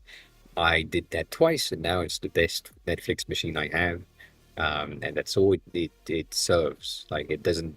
I don't use it for anything else than watching Netflix on my bed. That's not good. It's a bit of an expensive Netflix machine, but yeah. Anyways, so yeah, that's the thing right now because it is going into this whole thing with folders and stack. I think it's interesting. I do agree with you that it goes into more of the form rather than function. Um, feel like there is like a lot of that's a lot of like I feel there is a lot of things that are designer related and creative related that would make this thing really useful for any type of creative endeavors. Um, but I also see things that just make less sense. As in, if you look at the video right here and you look at this stack of thing, the current state of this stack is already pretty much organized. So to me, that doesn't really require a folder, but there is something that is really important, I would say, to me, that is then broken and that gets away. So he folders the things, and that's fine. Same thing on this one, by the way. And it folders the thing on this one, and then you have the preview of how it looks when you open the folder, and so on. Right about here, we are missing something that was really, really important to me, which is this thing right here used to have the check to-do list on top of it in the first second. And this means that these two things are kind of tied together. Whereas at the end, they are absolutely at the opposite. Meaning that if you don't pay attention, that is kind of sad. I feel like I understand the stacking from smallest to biggest,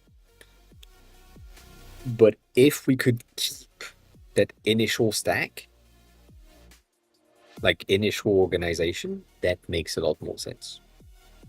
But nonetheless, it's really nice. So you said low-level code refer to programming languages that are not user-oriented, but rather all the processes that run behind the scenes. So like server API and services. I don't like it. I'm a front end. I mean, I'm a designer, so I like visual stuff. Anything that has to do with like the how things work is in my head, and doing the code for that is the most challenging thing when I'm building this, for example. The sticker extract, which is the thing that I did, which is the latest thing that I did, words in order, makes more sense. That is just, it makes no sense to me. There is no, the whole system makes no sense. But uh,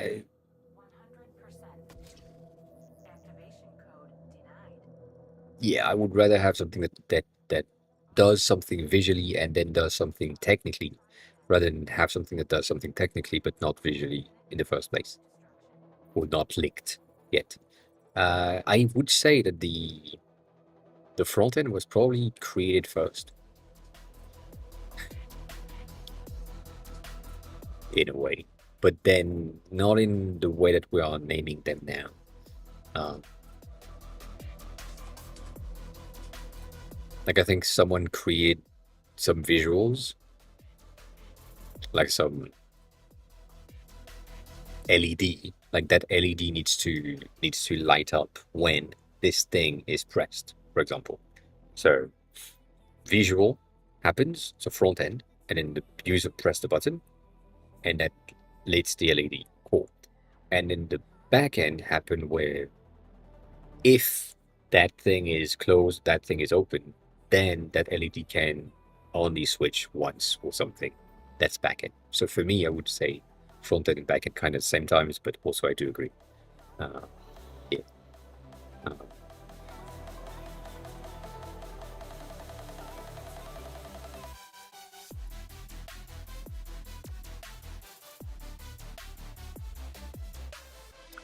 Also, again, that's a very interesting thing. The fact that you're saying that is he's creating, he will create more problems so he can build more solutions.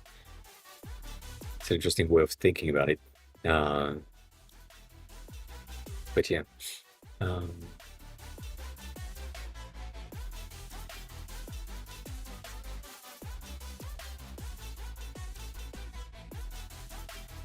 I don't agree with that loop. To create a need for that you have to invent, but to invent, it has to be created. I don't. I disagree. I think that the like usually what we've seen in business and what we've seen in apps and in creations and enterprise and companies in the past few decades now, people don't know what they want. Therefore, we are creating something that we think they want or we think they will want. And so we are creating the front end in order for them to access the things. And then when we have enough, we then show them how it works. So Apple has done that many times. Uber has done that many times. Still doing that. Airbnb is the same thing. Like people didn't know. They wanted to spend time in a stranger's home for less than a hotel, and now they do. So yeah,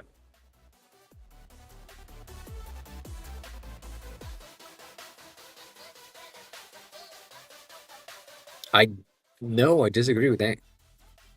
It's usually the opposite for me. Um, I created Can because uh, I didn't have or I couldn't find what I needed. So there is something that exists, but it's not exactly what I needed. Therefore, I created something that I needed. Same thing for the perfume app. It doesn't exist, but it does exist to an extent. Like maybe 60% or of the features that we have in there are available in other apps, but because I have a different way of thinking about the thing, I'm adding other parts. Uh, yeah.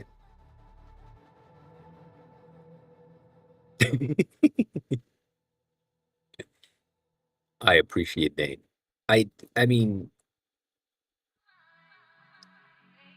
it's a dilemma and it's a loop, as you said, but usually it's ice for business, right?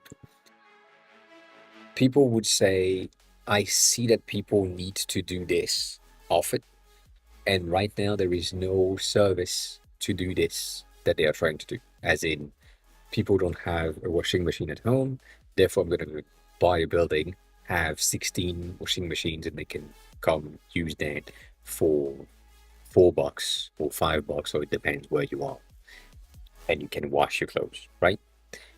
Because people needs to wash their things, and they usually do that in the common well things in the past. And therefore, we have built washing machine, but not everyone has a washing machine at home. So I'm building like a Levomatic things where there is other washing machines and people can use that. But that's a I know how to fix the problem, and therefore I'm providing a solution. That's an option. Then you have the other thing, which is I'm trying to do something, but I can't find a service or a tool or something that does exactly that. This is something that we see for a lot of tools, like power tools, for example. If you go into power drill, the usual power drill that we have in all the homes, these were built by NASA because we needed to have tools that work in space without cords. And now we do. And it's nice. And now we have plenty. And we have tools that are specialized in other things in other business than space. But like that's most of the situation. So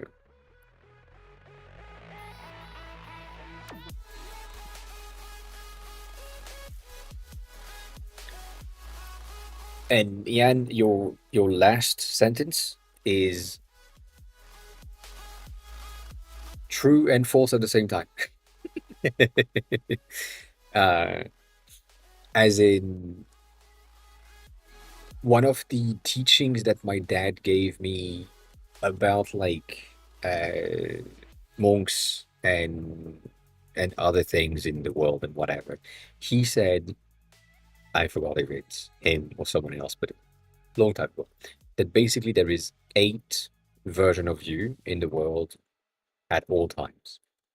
So you will find yourself in 8 different peoples all the times. They have like slight variations in terms of how they look. Yeah, only 8.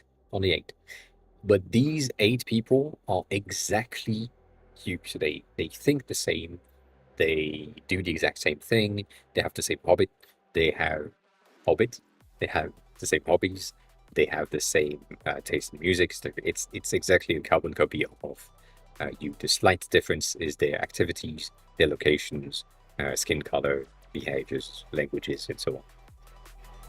The thing is, from these 8 people, there is also 8 people per 8 people that are slight variation of these, that are not quite you, but they are quite your variation number 6, for example. And so for that variation number 6, there is 8 people that are similar to that one, so close that they are part of the 8s. And so that pool of people is really, really growing at a very fast pace. And you end up with basically the entirety of the population that is englobed into that whole human experience thing.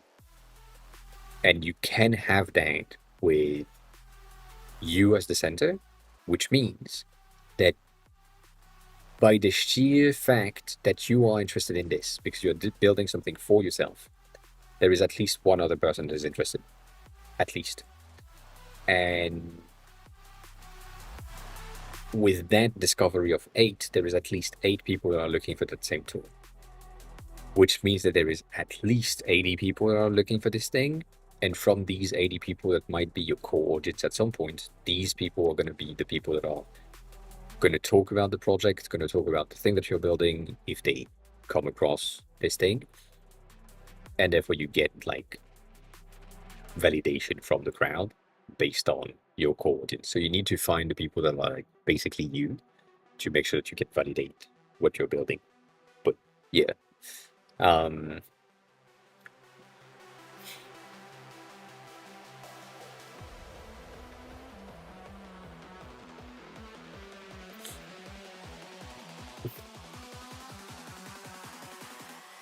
Yeah.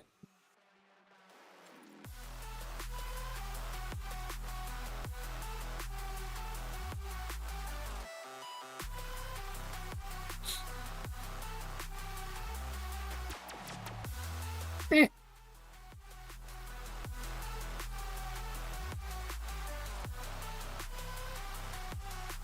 Yeah.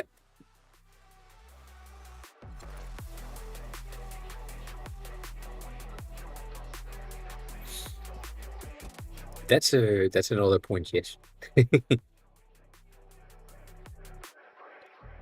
And also, yeah, that's a way. That's this thing that I've been kind of talking about at some point where I wish, and I tried, um, I wish there was like an app that did what I'm trying to do for vocabulary, for cat. And I tried 50 different Japanese learning apps, and these ones are like the end goal, the one that stayed on my phone, even though this one needs to go. Um, and I couldn't find the thing.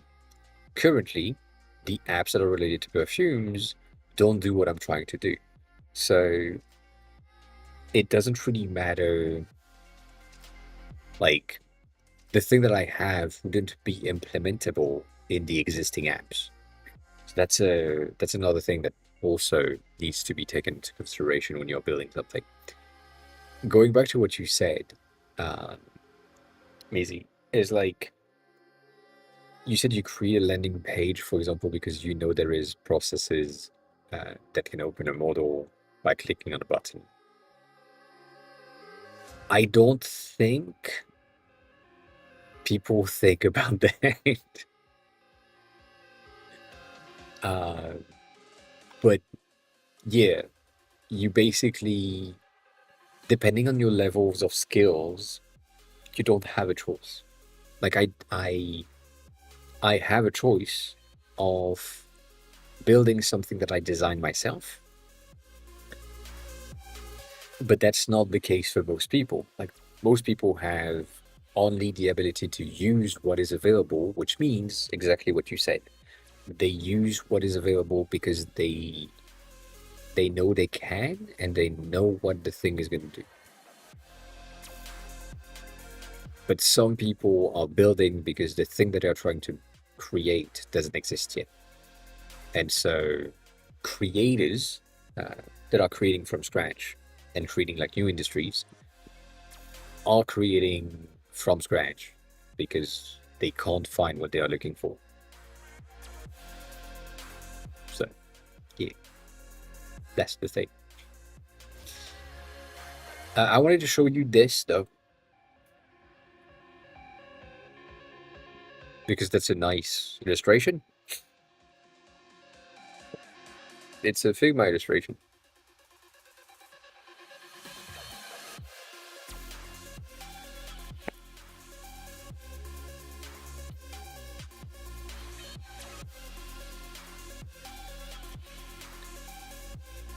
Like,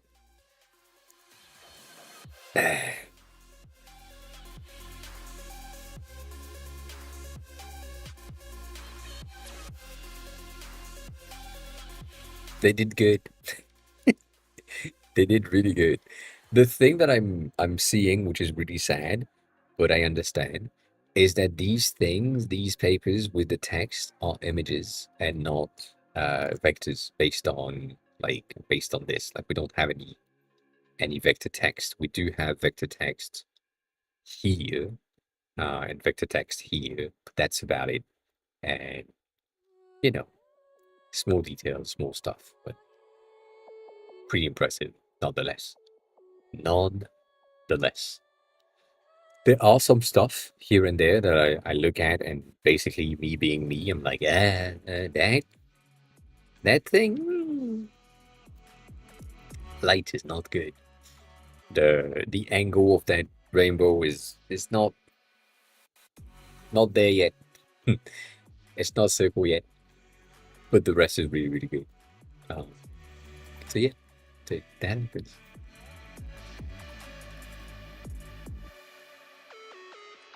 Yeah,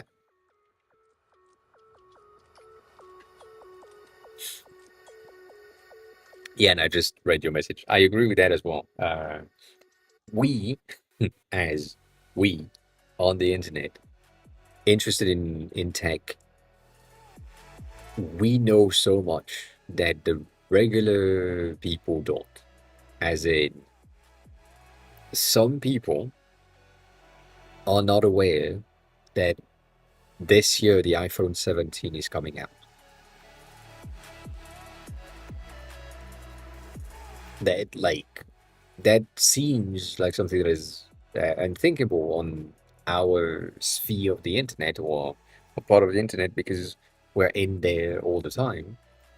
But uh, yeah, like some people don't know that the new Pixel 10 just came out, for example, or that something else happened in tech, that there is like a new processor that is using light instead of transistors, and so on.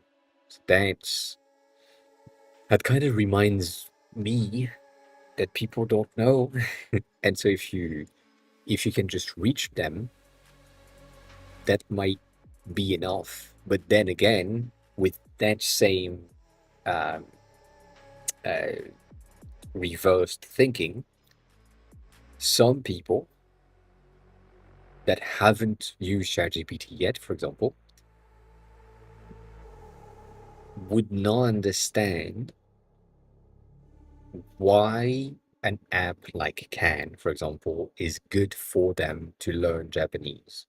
Because the only thing that they have is their textbooks, and they only know the textbooks, the thing that their teacher is giving them.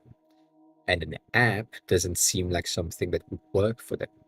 So when you're building a product, you need to make sure that you not understand, but like display exactly what is for who and explain to people that might not understand. what is for who, which is annoying, but it happens. It happens. I just saw that, by the way. There is a new thing that I didn't know about, which is tab view, which is a bottom accessory, and then you can have a custom view instead of this. So in your tab bar, you can add accessory per page. Like I'm almost certain that this thing could be inside of an if, kinda, um, to get like more things in that tab bar. So if I'm thinking about it in a way that makes sense to me, for example, that is not the right view. For example, here, let's say I'm currently testing this perfume.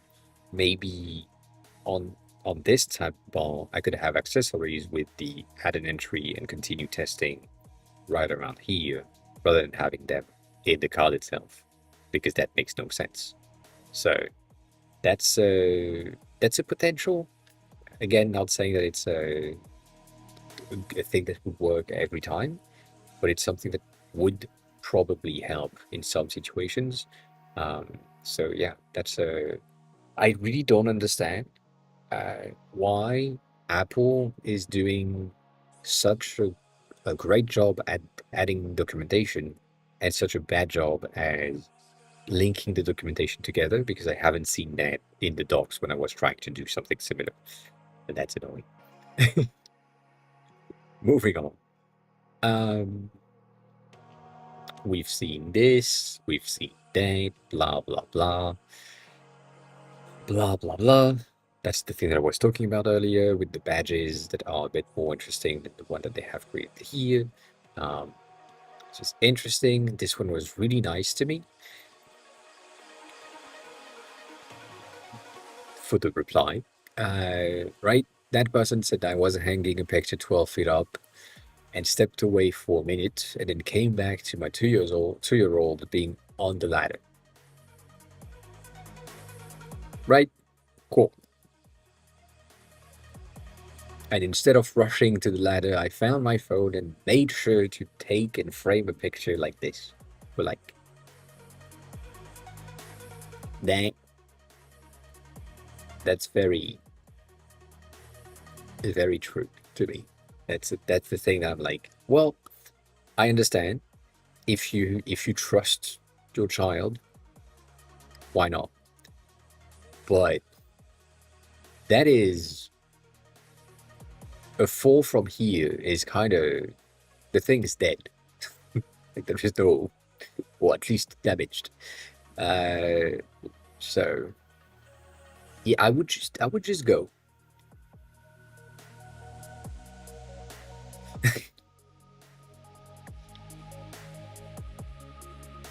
Yeah. Also, we don't have the distance, the real distance, right? Maybe it's like two steps, and then they're there. They use like the wide angle to make it look taller. I don't know, but still, um, it's also very much perfectly frames. So that's crazy. That the ladder is exactly in the center, the baby is exactly like properly placed, and so on. But yeah, that's an interesting thing. Interesting thing. We've had this one specifically for the first one because it's really nice, but obviously because it's not a fucking video, I can't pose it. But these ones that are monochromatic green illustrations are really nice. That's about it. That's about it. I need this background.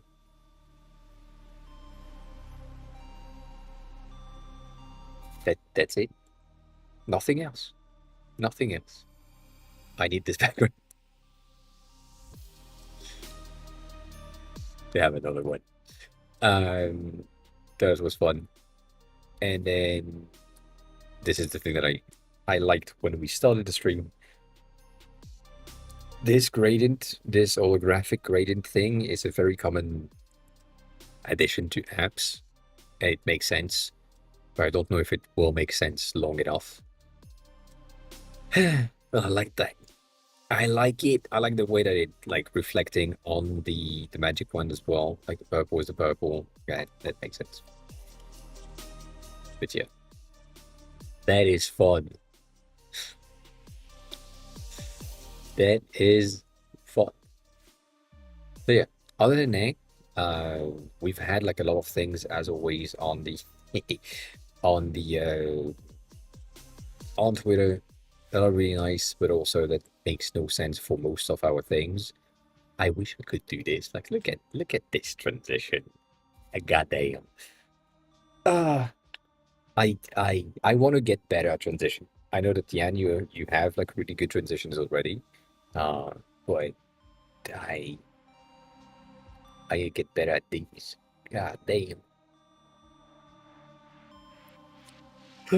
God damn. I say damn. Anyways. So yeah, other than that, most of the things have been kind of similar. We've had this grid, which is similar to what you have, and this is like kind of my mind related stuff. Um, it makes sense. And yeah, most of the outputs right now that I'm having on my feed is micro interactions, code related stuff, and illustration that just works. But yeah,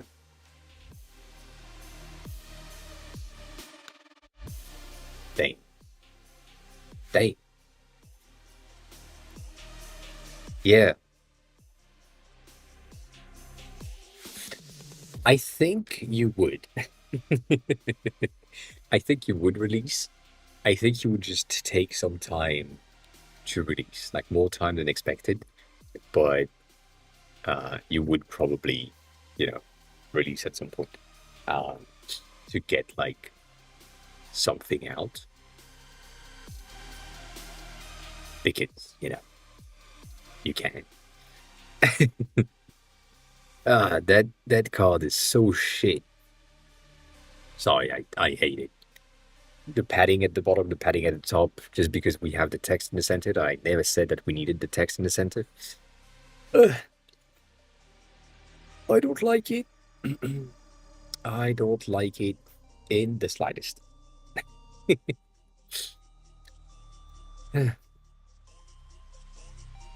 That's better. That's better.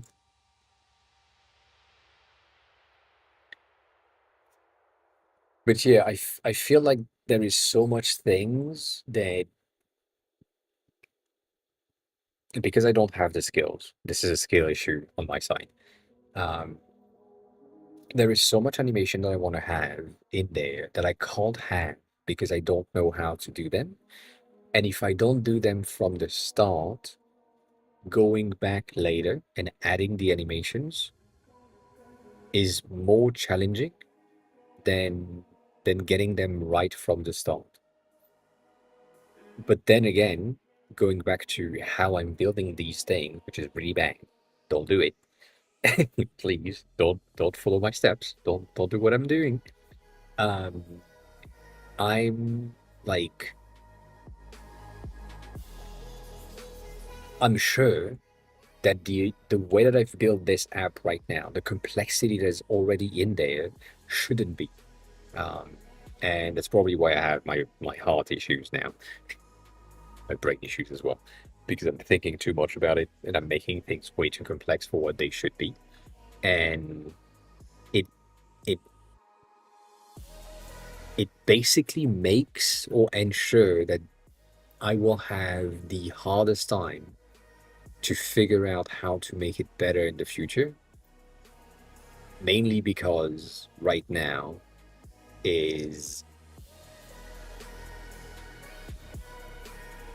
yeah, it's just weird. Yes, but I don't know if I want to. Like, what would need to happen if I wanted to get like this view to have the transition that I want to have? Like, for example, in my um, let's say I'm currently stopping this test and I love it, whatever. Uh, it's still great. I would wear it again. And so I'm completing the test. That implies, or the thing that I want to have is the transition in between this view right here and its detail view. I want the perfume bottle to expand and basically go in the place that it needs to go. There is a zoom transition that needs to happen. That's the easy transition for iOS, or it should be. And so when I'm, you know, releasing, it's going to go back down. So right now they are using full page, but I kind of want to have this in a card, like the card needs to expand. My Figma brain is telling me you need to have the detail view and the reduce view into the same component so that on tap it just expand to take the available space, and that means that the transition will be automated. But when I'm thinking about this, it also means that in order to get that transition properly as well here, I need this row view, like that center part right here, to be part of that same component, because I need to make sure that the name of the perfume, the name of the brand, the name of the thing have the same ID basically, and then they can transition and zoom in and morph into the next expanded version of the card. That seems well for Figma and really bad for this thing. Like, sorry, well for Figma on this side, but really bad for the app in terms of build system and IDs. So, yeah, I don't know.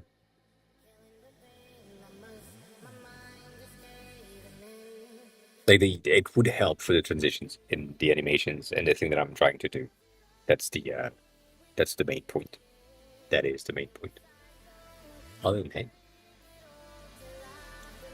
um,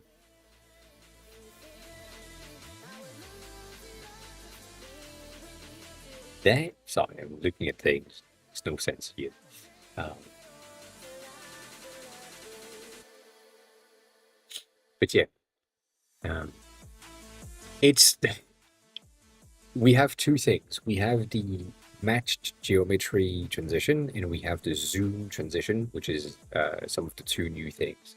These two work really seamlessly, and if you look at my feed, but also some of the things that I've shared earlier today, a lot of people are using them as presentation. Sean has someone has one that is really, really good. So basically, this is the situation. The new version is basically this. It goes through where the thing is tapped. From there, it then expands to where it needs to go. That's the native version of iOS 26 instead of starting from the center. It's just like do something that is just native. So that's one of them. Then the other one is what Sean has shared right about. I mean, this one is also like one of them. And it's basically the match geometry system to get like that transition between the plus button and the output. And the again, that video from Security is pretty good. It showcase not all, but like most of how things are supposed to do or work. And it it seems simple, or it seems simple enough. Um,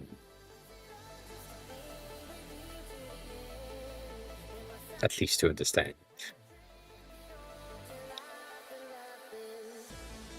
But like this is the type of animation I wish I could just do for everything. Like skill issue again, there's a skill issue on my end.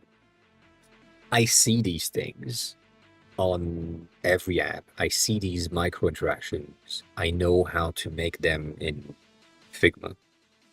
I know how to make them in After Effects. I don't know how to make them in code. Um, but yeah,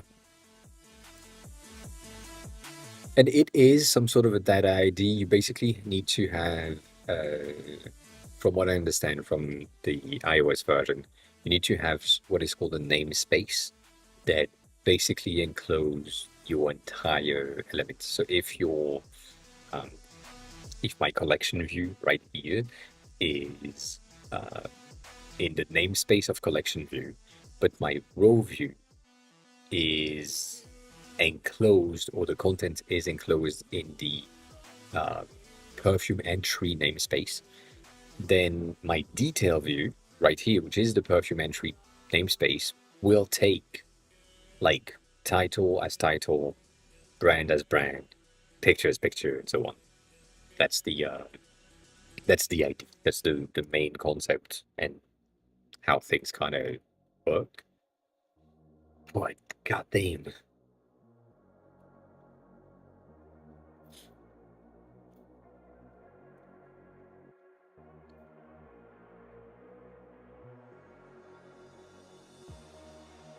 Mm-hmm. I see. Yeah, I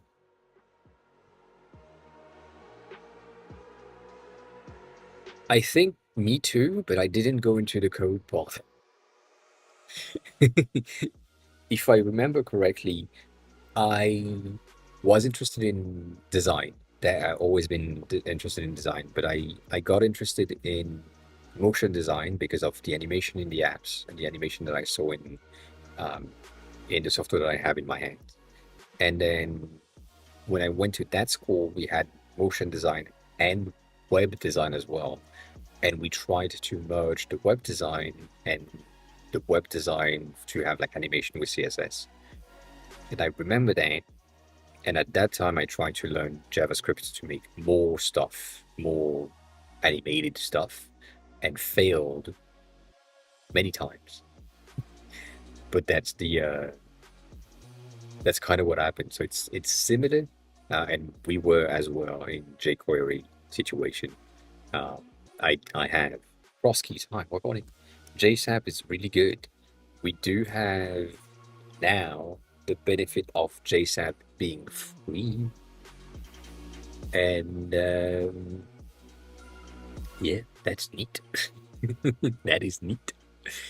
Um, the fact that they have been acquired by Webflow is what makes it free. But yeah, uh,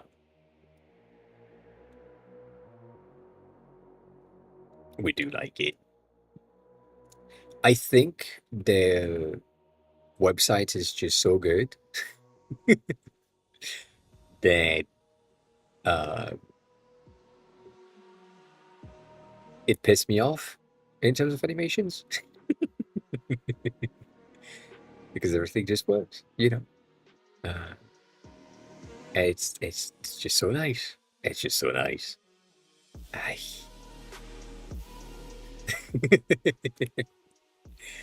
Ah, yeah. I wish like JSAP would be implementable inside of a Swift UI app. Like that would be so good, so useful, so simple. But I, it's another language. I don't know if I could. I know I can, but yeah. Um, in the other realm is motion.dev, uh, which we like as well. If you haven't checked them out, check them out, please. They're good. We like them. And the other is Anime.js, which is the other option. Same thing, kind of as JSAP, but a bit smaller of a library to an extent. Kind of. Kind of. But it's really good. It is so good. Sorry.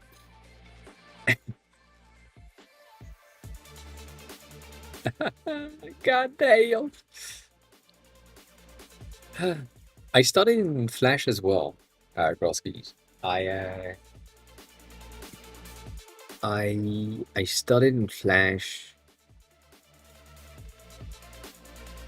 with one of my informatic teachers when I was in, I guess, high school.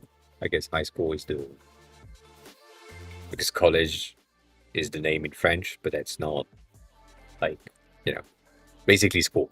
Doesn't matter. Um, and yeah, I started with building my first brick breaker games and snakes and other things. It was kind of fun. Ah, goddamn. Yeah, Anime.js is really good. Motion.dev is really good as well. And JSAP is really good as well. So these three are really, really nice. And I think they are all free. I forgot. But yeah, you see this? You see that first interaction is exactly what I need to do. I mean, not that, like the fucking card expanding. God damn.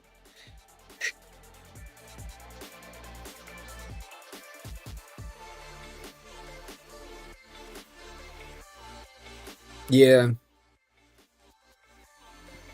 Bruno is good. Yes, we love Bruno's website. Um, Bruno has. We talked about this website often. Bruno has his like portfolio, which is this thing, but also the, what is the name? Um,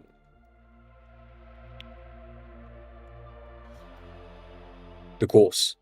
This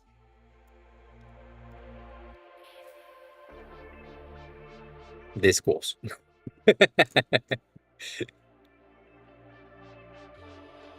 That course is a very interesting thing. Uh, it's really good for anyone who wants to learn 3JS. It's simple, it's not too expensive, or at least it wasn't too expensive. I don't know if he changed the prices, but yeah, it's a very nice, it's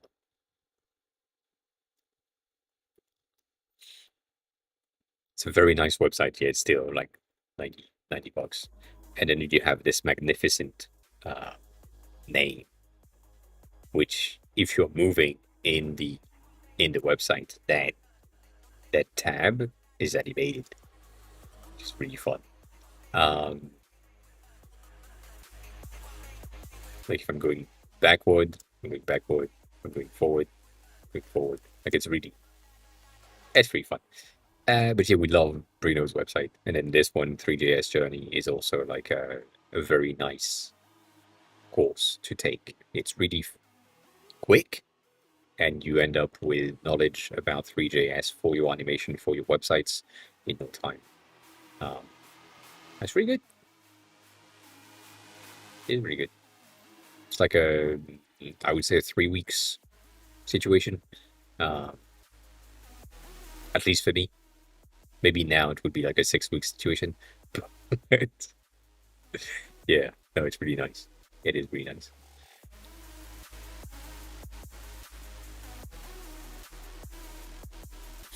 And cross keys for the I don't know if Flash would have been a good idea, to be honest. I think right now Rive is what people are saying to reanimate Flash in the web, in apps, and in other things, rather than having like Flash. But um, yeah,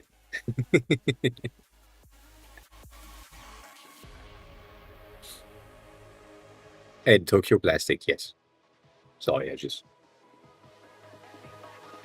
you have four for the design. Um, I forgot if it's for dot design or if it's, yeah, it is. uh, which is a website to um, like will give you like references of four pages. There is another one that exists that I just forgot the name, but uh, yeah, that's a different French one. Uh, that is different French one. Um,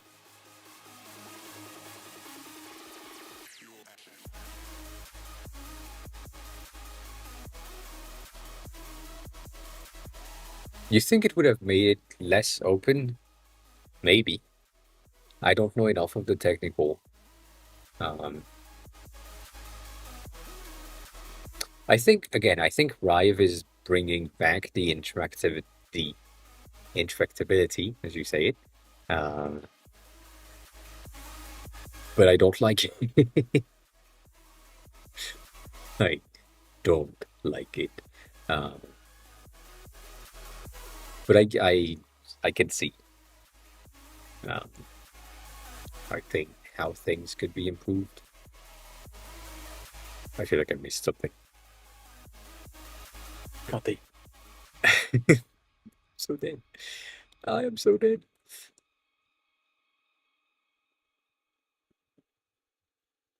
I just don't like it. I wish it made sense. Like, this one is an impressive presentation if it works. I don't think it will.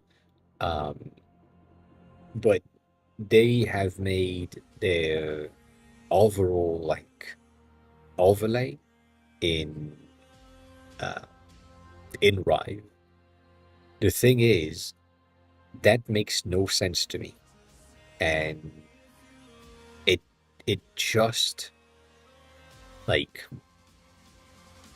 it seems like a bad idea to use Rive for this when you should be using something like, I don't know, JS, like just TypeScript by default, to get the integration directly with uh, OBS and have like your scores and your things and your whatever to be loaded. But I don't think they use anything else than OBS, to be honest. I don't think there is anyone that uses anything else than OBS, to be honest. I might be wrong. I might be wrong. But it's neat. Illuminate. I kind of illuminate. It's a nice font.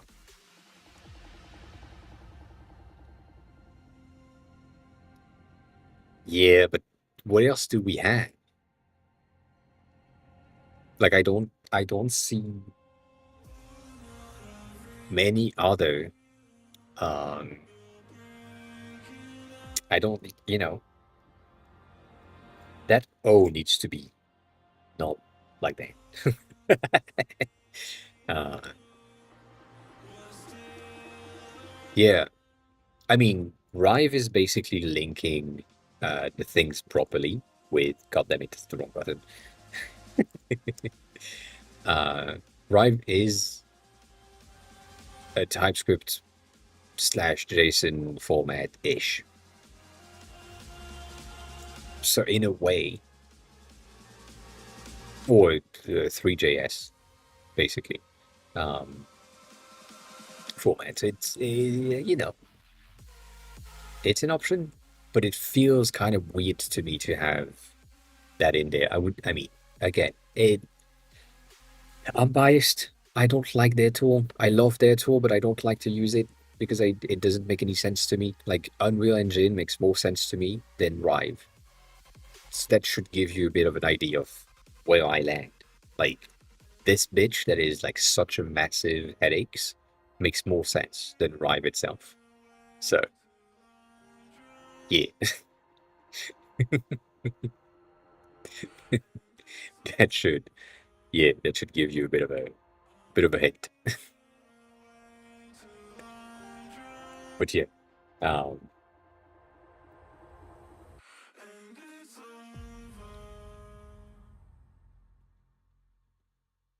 huh.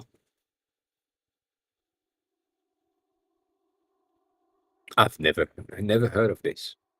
I'm gonna save this for later. For sure.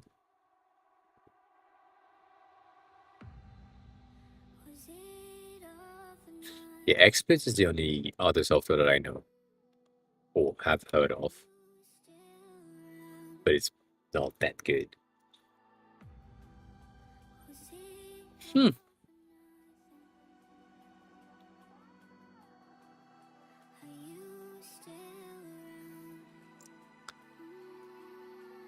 That's interesting. Interesting. Never heard of that. Stony, that might be interesting to you. At nodecg.dev. Um, oh, fuck's sake.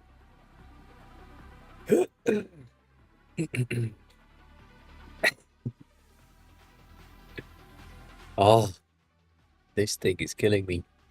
Which is me. I'm killing myself. I mean, not like that. But goddamn, that hurts.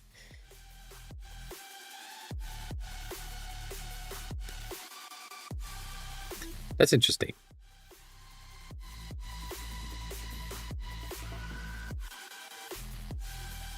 Yeah, that's I mean, it's the first time I'm hearing about this, so that's really interesting. And then it could, based on the fact that it's like node based, if you have like the slightest understanding of JS and TypeScript, you should be good.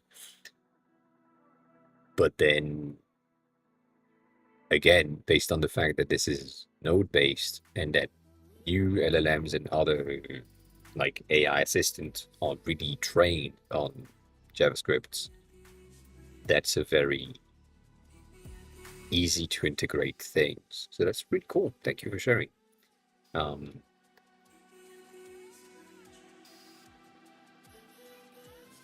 hmm,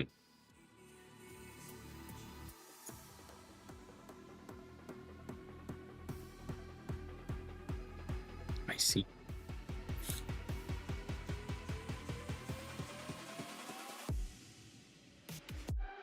Hmm,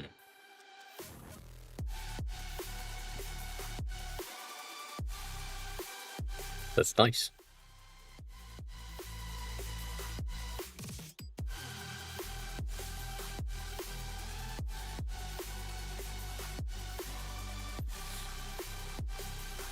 God damn. Oh, that hurts.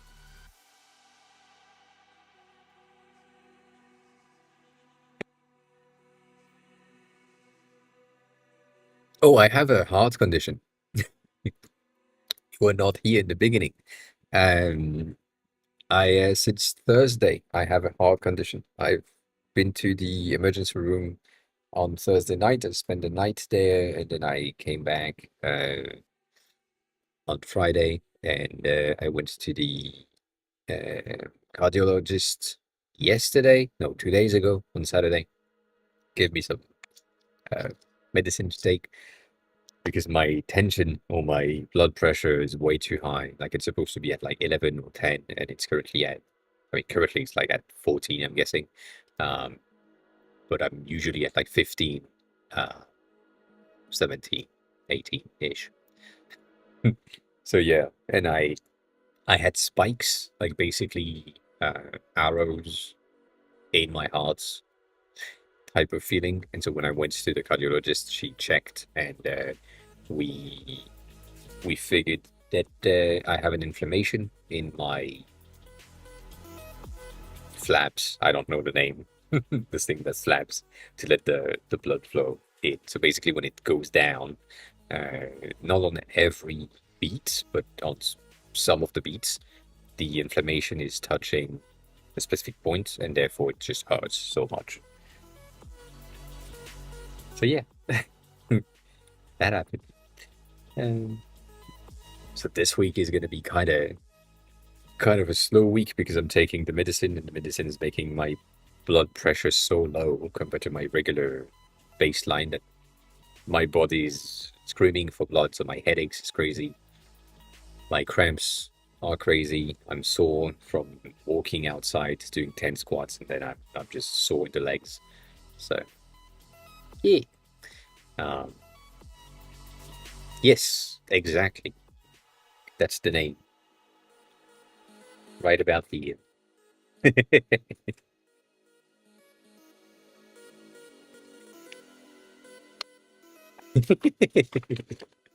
I don't think I'm gonna get well. I think once you have hypertension, I don't think you lose it. I don't think you go back to normal. Yeah, basically the whole section that is kind of white at the bottom is not supposed to be white. Um, but yeah, um, I don't know. I think it's something that might go away, but I think I will take it as this is my life now, like I did for my brain stuff. I'm piling up stuff on top of each other right now. That's what's happening. We have like more and more issues with my body until it just collapses and then I'm dead before all of you, most likely. But you know, I don't know.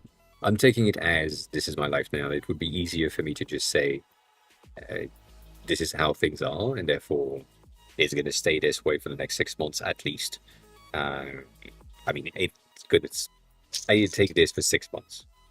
This is something that is officially regulating my blood pressure, uh, but it's not working as expected.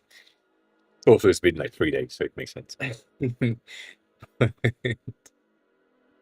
Yeah, uh, and we'll see. We will see.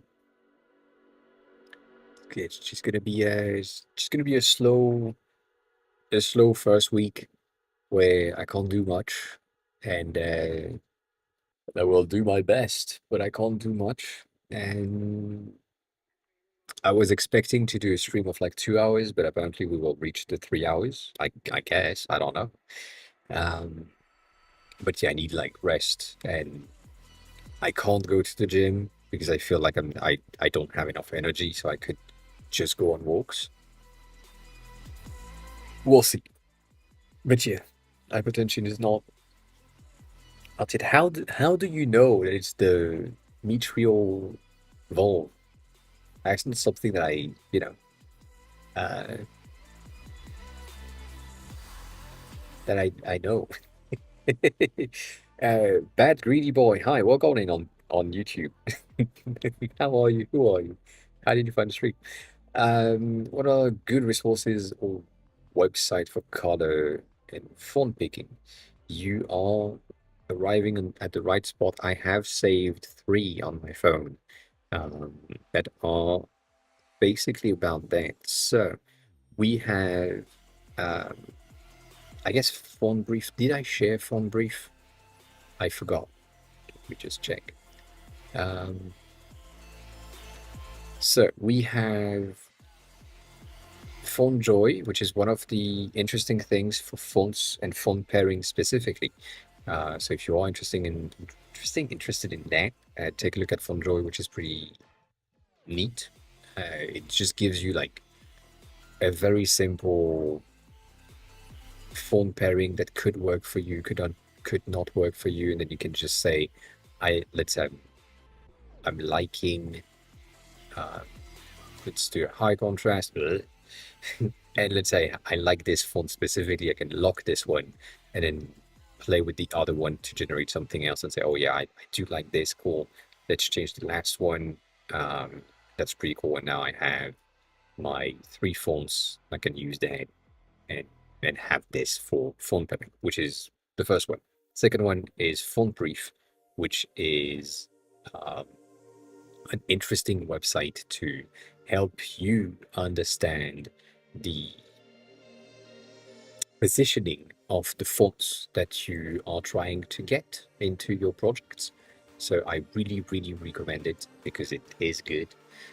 So let's say you are someone or your client is looking for something that is really elegant, something that is serious but not too serious, something that is kind of organic and maybe a bit classic but not too classic, like in the center but not too much, something that feels familiar to the rest of the people and maybe a bit discreet overall. And then you may have, obviously right now I've done something that is like at the polar opposite, so it's kind of hard, but it will give you things that are providing some more values for how the font will be perceived by the people that are going to use the app, the project, the things. So Font Brief is really good. Highly recommend it. The other one is going to be, OKLCH is going to be pretty good, which is a website that we were in at the beginning of the stream, which is for the newest version of the color realm that is entering the design realm right now to generate and create like color hue. If you don't know what is OKLCH, it is a new color profile that aim to have like a uniform vibrancy value across all of the images or all of the colors. So if you're looking for something that is kind of green, kind of orange, kind of purple, kind of whatever, you can see that the chroma, the vibrancy of the color is going to shift through to match the rest. And so you don't have something that is like more vibrant in blue, less vibrant in green, and so on, which is the regular things with the display P3. So that's it's a good one.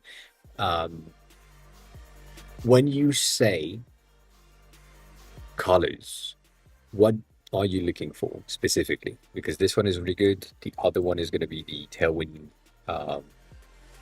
like the Tailwind Color Palettes website, the UI color thing. This one is a pretty useful website as well to check how one of the Tailwind color could impact your design and how it could look. So you're here, that's the color that you have. You wanted like a very specific type of color. It's gonna show you where it is, and it's gonna export, show you like the creation of color palettes. If you're looking for color palette inspiration, Coolers is my usual go-to. I don't necessarily like it lately because it became like a GoPro situation, but it's a nice thing to create color palettes. So you have this, right? It generates a 5-hue color palette. You press space, it will generate something new. And let's say you like this one, you can lock it. Maybe you like this white, you want this as well. You can press space again, it will generate something else, and so on until you reach like, let's say you like these two, but you don't like this one. You can change stuff and so on. So this is, yeah. So if you already use Colos, that's that's one of the way to get color palettes as reference. Are you using Figma? If you are, I would highly recommend you to use this inside of Figma if you are not already. It's going to be really useful to just generate color palettes directly inside of Figma based on this plugin. It's a paid plugin. I don't have a discount, but it's a very, very useful plugin that gives you the ability to just get use PenPot. I don't know if this one wouldn't be available in PenPot at some point. I don't think so. Sadly. I don't know enough about the plugins on PenPot to be able to give you a better option on this. The Hashtag fan. Oh, if only.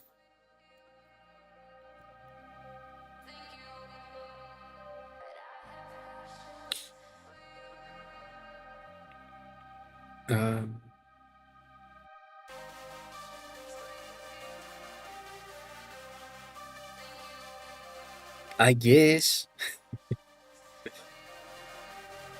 the color claim or the color thing.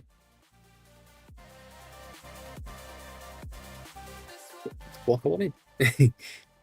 is an interesting website. I don't know. For fuck's sake, did they kill the thing? They killed the thing. Huh. Uh, we do have things. We do have things in there. I do remember that it is somewhere in the options for what he has built. It's somewhere in the at the bottom. Wenn Schneider or Tobias, German, so I don't know, has made a very good list of interesting colors in color combination for reference and for inspiration. So if you are interested in that, that would be pretty useful for you, specifically based on what you're asking. But right there, let me see. Is it open? Yeah, I mean that's the my color palettes, so they would work as well. But yeah, simple, very very simple overall rendering of what they have done, but it is a way of having clashing colors or opposite colors that still works together. I do love most of them. Um, they are doing like a very, very good job. Most of the time we have two color options. So this kind of white and this blue and so on, and you can just have that as a curated color. Some of them are dual colors, but that's kind of rare. Lastly, um, even though this is kind of different, I would say tools is going to be the best option. And even though I need this as a button on my Stream Deck so that you get access to this right away, tools.design gives you access to basically everything. So if you're looking for typography related content, you can go in the typography section and you would have all of the website or related to typography. So font briefs that I just shared earlier, and other things. I don't remember though. I couldn't read. We have some color tools here that are gonna, get there for inspiration, color gradients, color combination, color picker, to help you just figure out some things, and that's gonna be useful. Highly recommend tools for anything. Any tools that you're looking for or looking to learn from, that's gonna be pretty useful. So yeah, uh, that's about it though. I know that's 5 websites, but still, uh, that's about it. This one contains way too much websites, but it's there. It's useful.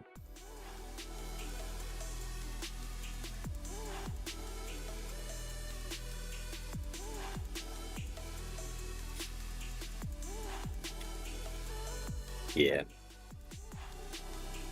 Something is telling me in my head there is something else that I'm missing, and I don't know what it is. So give me a second. Um, I don't want to give you font share because it's kind of the same thing, and you probably already know about it. Uh, it's nice, but it's also like basically Google fonts or free fonts available. It's fine.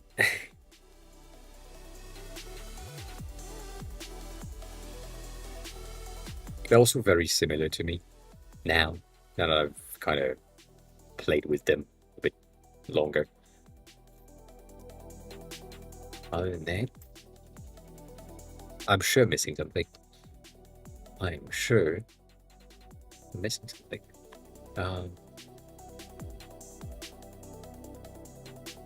we talked about something not so long ago about fonts. That's why my brain is telling me we have something.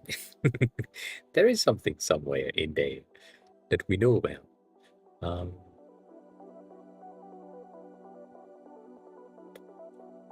obviously, I'm looking for something, so I can't find the thing in question. It doesn't make any sense.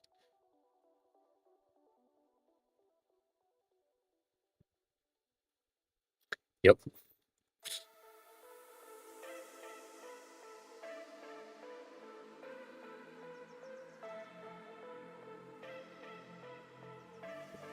This one was interesting for colors, if it's still there. if that thread is still there, it's still available. Um, it's an old one, but yeah, I doubt it will work. Um, this is mostly for design tokens, but also for colors in general and how to name colors and things. Um, Grid is really good if you are someone that is using Twitter. I know, not the best, but you know, happens. Um, but yeah, it's really nice. But this is like a tool to help you understand how to generate the colors yourself. So manually creating things rather than having a plugin that does it for you. Um, I don't know though. If you're using PenPot most of the time, see, okay, LCH palettes. um, yeah, you might have stuff in there. Um, that's normal. That is absolutely normal. Don't worry about it. Uh, you know what? I don't know.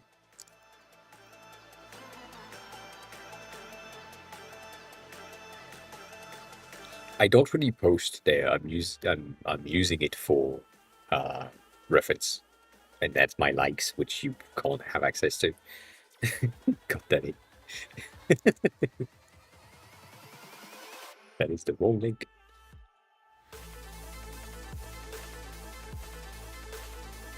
But yeah, no, that's I'm not posting much on this, other than I'm going live, which I don't like.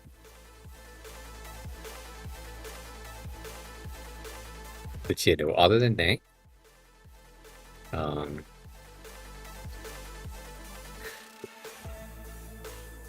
uh, the recommendation that we have for fonts, and I know that this is like, it sounds really simple and minimalistic, but it's the easiest thing. Choose 5 fonts, like just 5, not 6, not 4, 5. Select 5 of them in your current collection of fonts that you know, that you think would work for a high standard thing or a funny, friendly app or website or something, right? Just things like this. And you use these as much as you can. And that's it. Until you are bored of them. And so for me, I used the. Can I find that?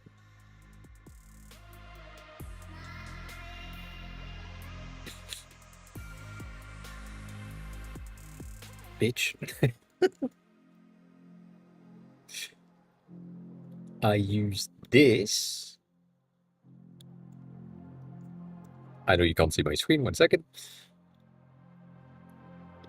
I used this combo specifically for the longest time. I had Montserrat for my titles and Lado for my text. And I used that religiously from 2016 to 2019. Almost never used anything else just because it makes no sense. Before that, I was using Roboto and Ubuntu because they make sense as well. Like Ubuntu is a bit more um,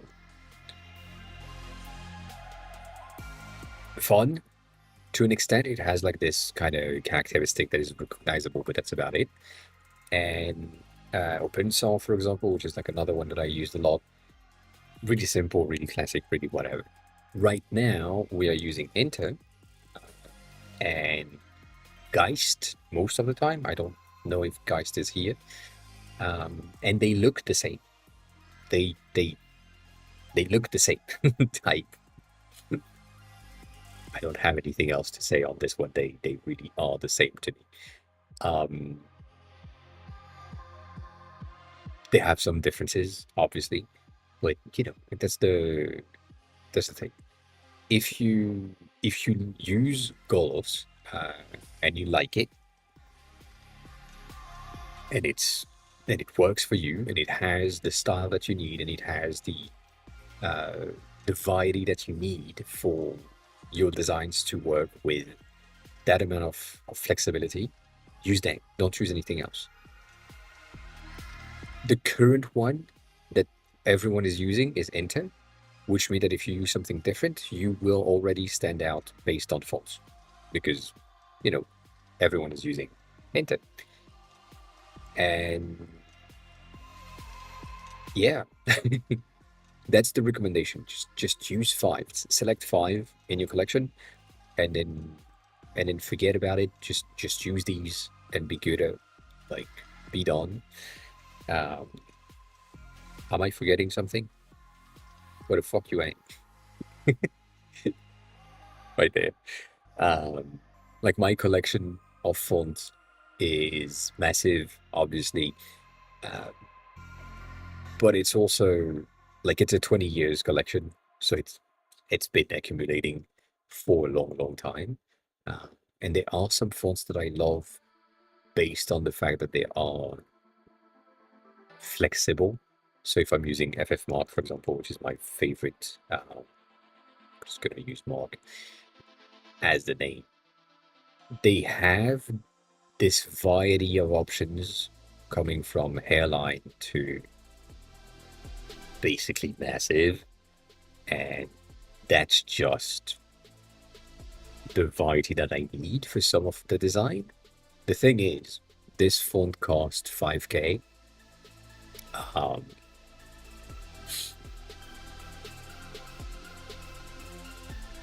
I, that's about it. So, in order for me to put that into a client work, for example, I need to make sure that that client is at the same level that I need them to be in order to pay the license. Um, but yeah, um, that's that's the thing. So you have the option to do that. It would be the best option from my point of view. You get into whatever fonts you like from Google Fonts or from FontShare or from any other website.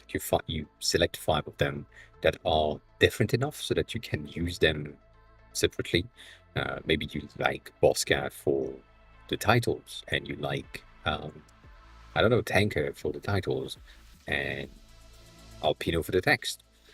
Like you select five, and then you use that until you get bored of them, or until you say there is none of these five that would match the vibe that that client is asking me to get.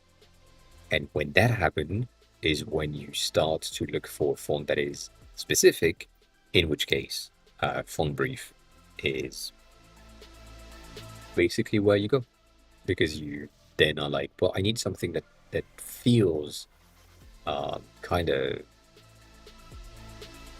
neutral, but still like kind of elegant, a bit friendly, and maybe a tad progressive, but not too much. Then you might find things in there that make sense to you. But you know, Space Grotesque is one of these fonts that is popping up in the design field right now. But that's it depends. If you like it, you like it. If you don't like it, you don't like it. I do like it. It's fun. It's a very simple thing. It works for titles. It doesn't necessarily work for uh, text to me. There is something about it that is just missing. But yeah, I would say that's my recommendation. For colors, it's easier. um, you probably have seen that in the past. It's a very overused tool, but it works. Have a good rest of your day, Jan. Thanks a lot for being here. I'm gonna go to bed soon. That's what I'm gonna do. Um, the color, emotional, feel. You probably have seen this 60,000 times. And it's easy. It's that easy. You need something to feel like attract the interest of the user. You go with like orange. You need something that gives you like sadness or grief or something. This is like for emotion, um, and you go into blue and so on. If you want the, I think the psychology is the other one that we use, and it's mostly for designers. The client wants to feel safe and loyalty and prosperity and so on. You're going to be in the green/blue situation. Clients needs to be adventurous, energized, something. It's going to be in the like red and orange location. That's it. The creation of the color palette based on the tools that I gave you in the beginning is going to be enough to give you the full range of colors that you need for having like lighter colors and darker shades, or lighter tints, darker shades. But that's about it. At the end of the day, it's the client that decide what they want to be perceived as, and based on their brief, you need to select something that matches.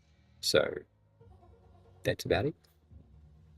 You just pick one that works with what they wanted. Maybe this one is the best option, and you know, just use that one.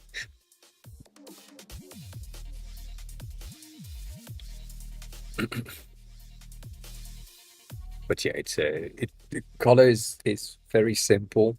The use of color is the most different. It doesn't matter. It doesn't matter. HSL is going to be easier for you if you use displays, and RGB is more appropriate if you use prints. So the format doesn't really matter.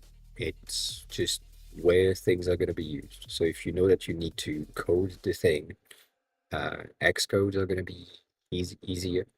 If you know that it's going to be easier for you to create like a color palette based on something, like let's say you are right here and you know that your color palette is going to be red, a red based thing, right?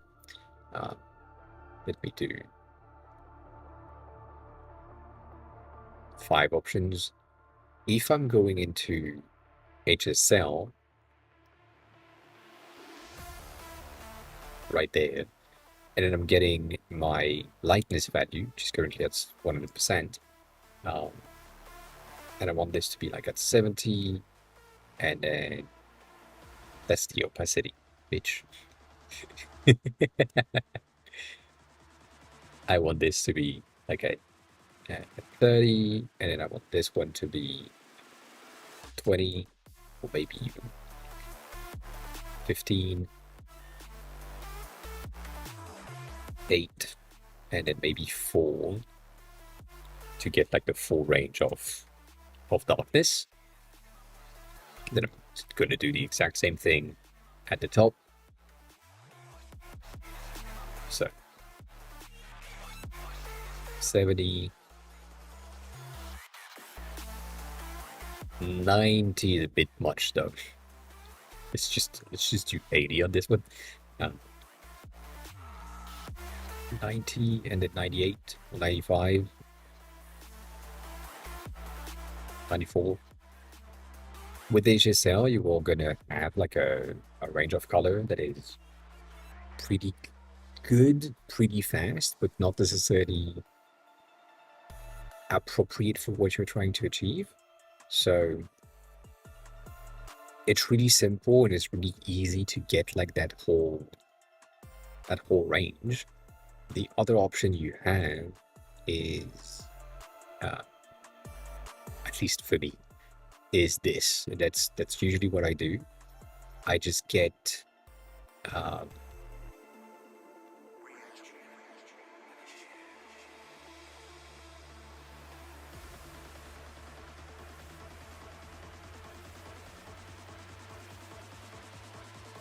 that, and I'll make sure that that overlay is in screen or in multiply or in whatever it needs to be in order to have like both of my colors to be working. Usually I'm getting this into like less opacity than what it is right now. So let's use that in normal and just have that as like something around here to get the full range. And in the center, to ensure that I have something that makes sense, I'm just adding an entry at 0% so that we have the range. And that's going to be 25 and then 75, I guess. I could go 50 with that. Like 50 is way too much.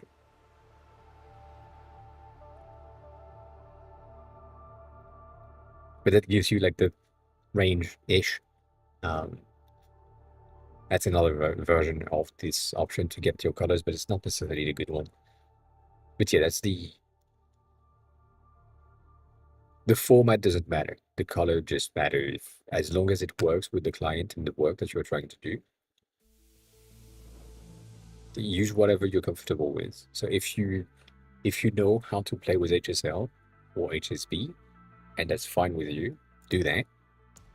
If you prefer to use something else, use something else. That's the thing. That's the recommendation.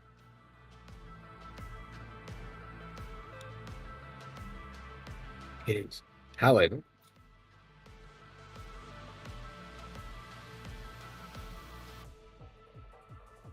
I'm not a front-end dev. I'm a designer, which is worse. I know. But yeah, no, I don't. Uh,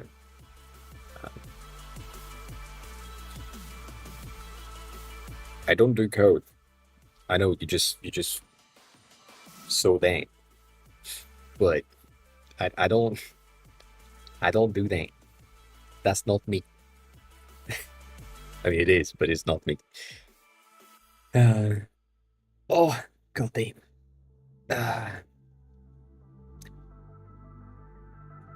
Yeah, please. Cross keys, please. I was about to potentially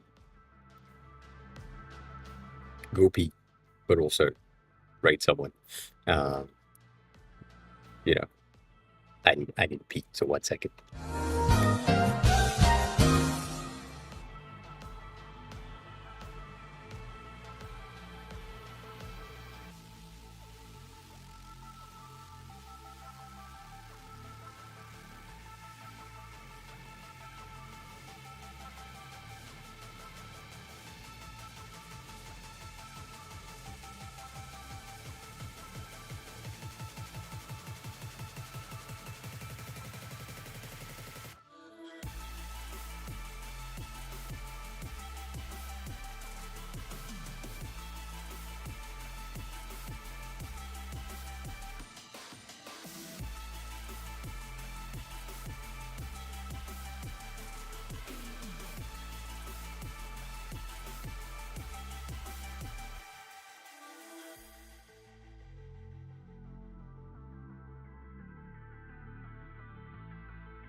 And if you're saying that like design has always intrigued you, like eluded you, that's really interesting. You're in the right place though. You can ask whatever design question you want. Uh, like I'm here to help when I'm not dying. Right now I am dying, which is another situation that I have, but it happens. God damn, that's a long ass. long ass strip right about here that we can't. Why we can't zoom in?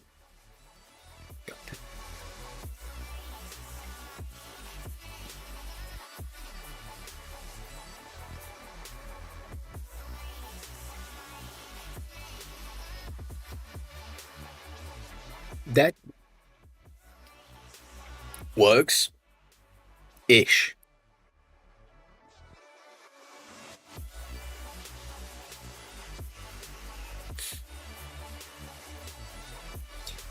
So the black is good. The blue might be um so first of all, I recognize this logo thing that we talked about 3 months ago, 2 months ago now. Um, there might be a bit too much blue. I know, I know.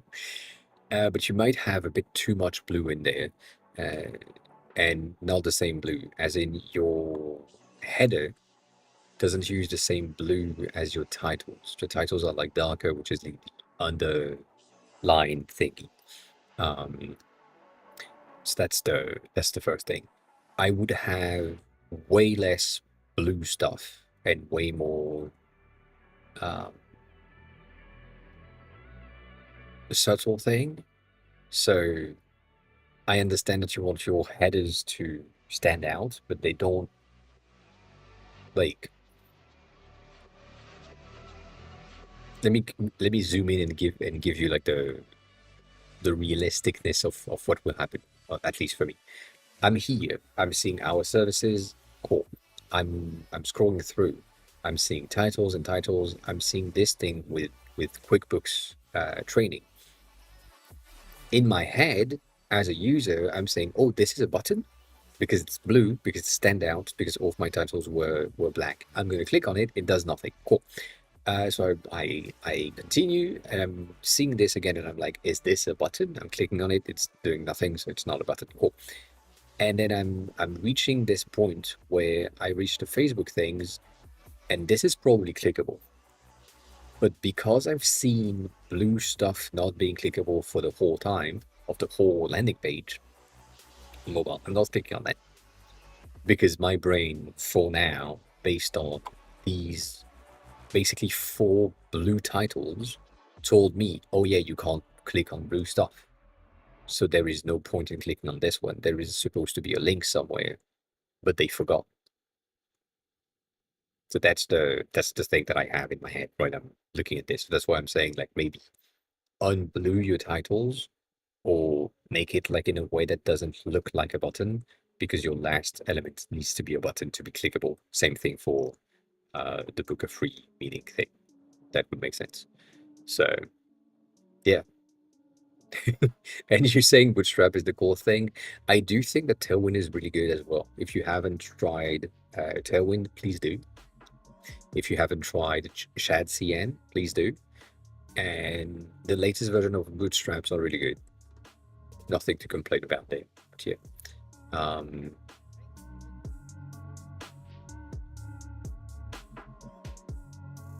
yeah, I know. Cross keys, I know about that. I remember that. Just sad, but I remember that. Um,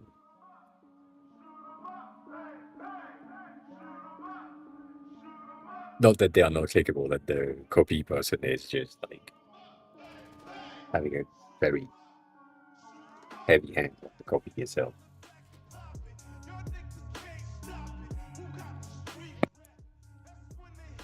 So that makes no sense. Am I still on the right thing? I am. Cool. Um, yeah, the contrast is really high, which is good. High contrast can work at times, specifically here because you have like an accounting firm, so it could work. Um,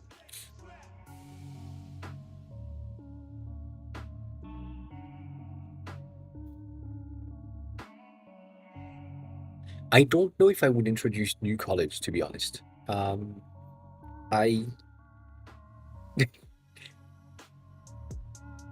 I would introduce new styles rather than new colors if that's an option for you.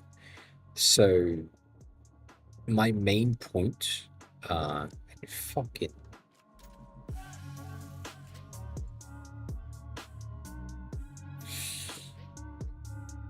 1 second.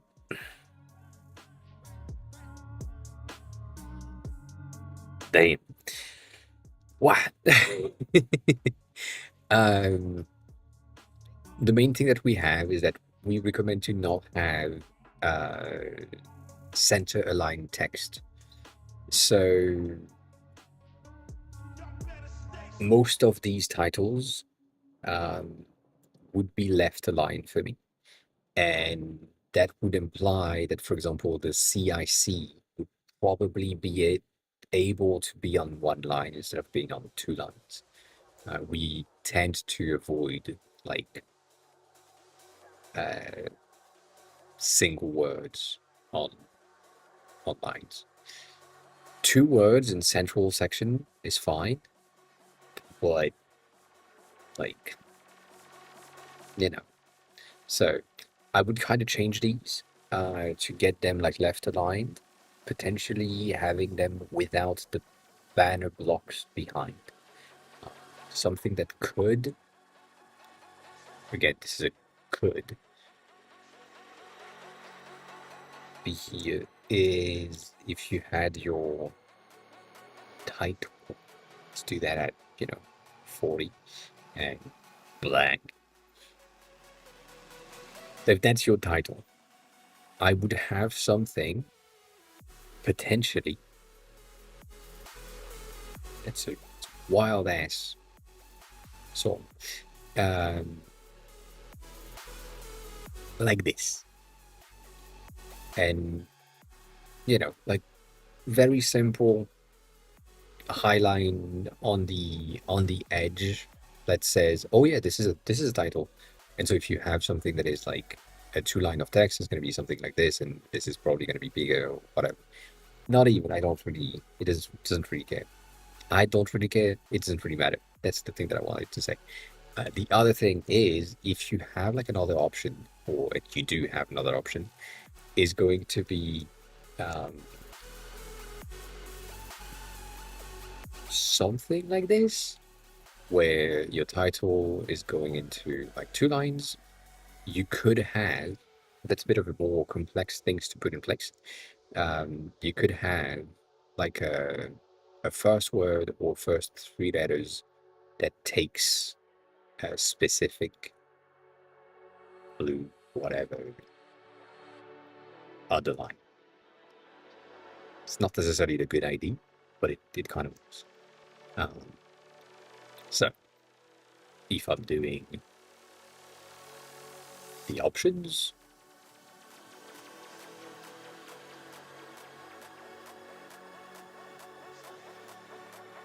I'd say something like this. Potentially this would be, to me, something would be something like this. I think that makes more sense. The third option is highlight version, which is a bit more brand new and less accounting, but kind of accounting still. But it's basically this. You get this into a screen or an overlay or a very specific way of presenting this color. And usually this is going to be, God damn it, usually this is going to be inside of, um, fuck's sake.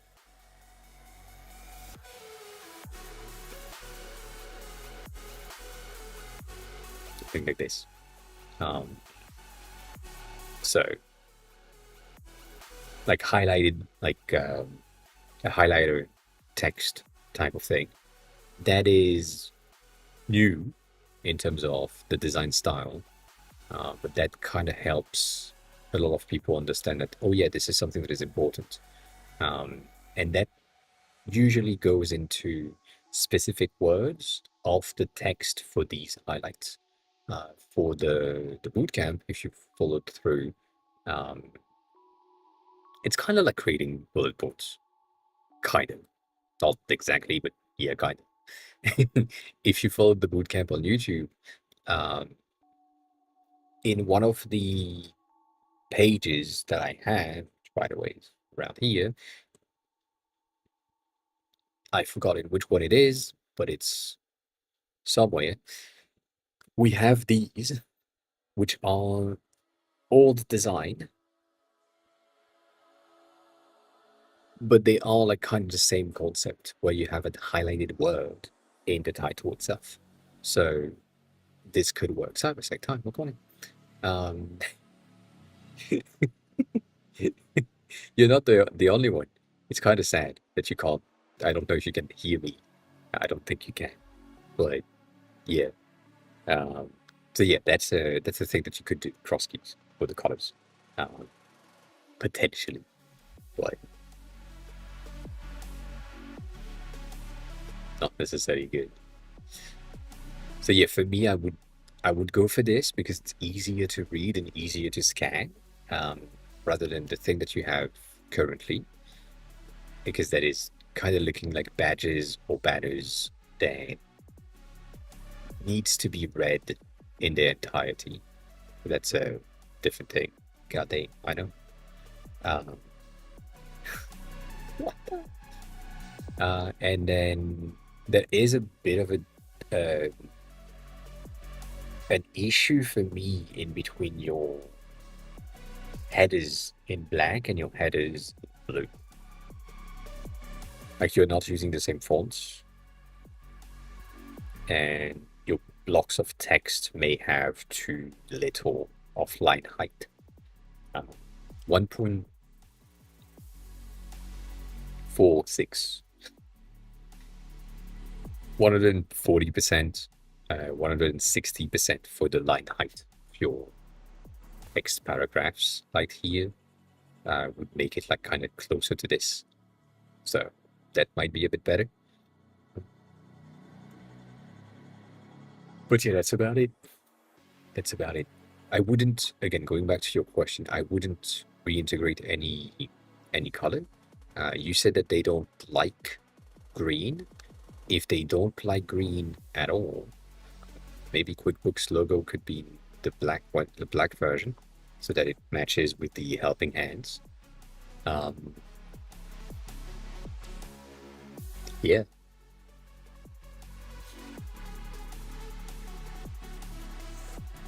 that's about it.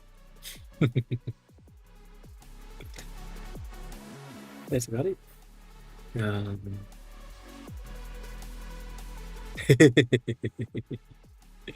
worry about it. The only thing that I didn't talk about is this, because I don't really know what to say exactly. It's the only thing that is using a gradient on the whole page. So I don't know.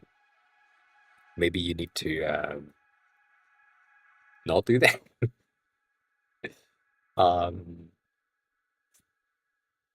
the last point, and I kind of said that earlier, but yeah, centered align text blocks of two lines to maximum 3 lines. These are 5. Not an option. Left align, no questions. And then the address right here, which I think is an address. It's weird. uh, there is something about it that just makes no sense. Where simply payroll needs to be at the top. Yes, I get that. But then Penviton, Mill, Travisky needs to be on one line, and then or Travisky Lano, and then Cornwall with the TR16, because that's the zip code. Like these two needs to be on the same line. Like there is something about how to align your address to make it make sense. So yeah, that whole footer needs to be reworked. But if you need to keep one tip, it's the 2 lines or 3 lines for center align. More than that, nope. More than that, nope. Not happening. Um, and yeah, I'm seeing that techie shared name. Uh,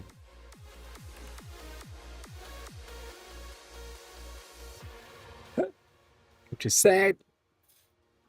Which is sad.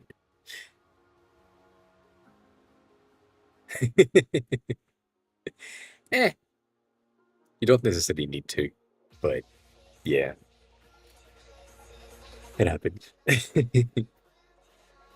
It happens. All right, who do we have live? I think Maya is going to be live at this time. Cat might be live. Uh, yeah, Cat is live. I'm gonna set you to Cat.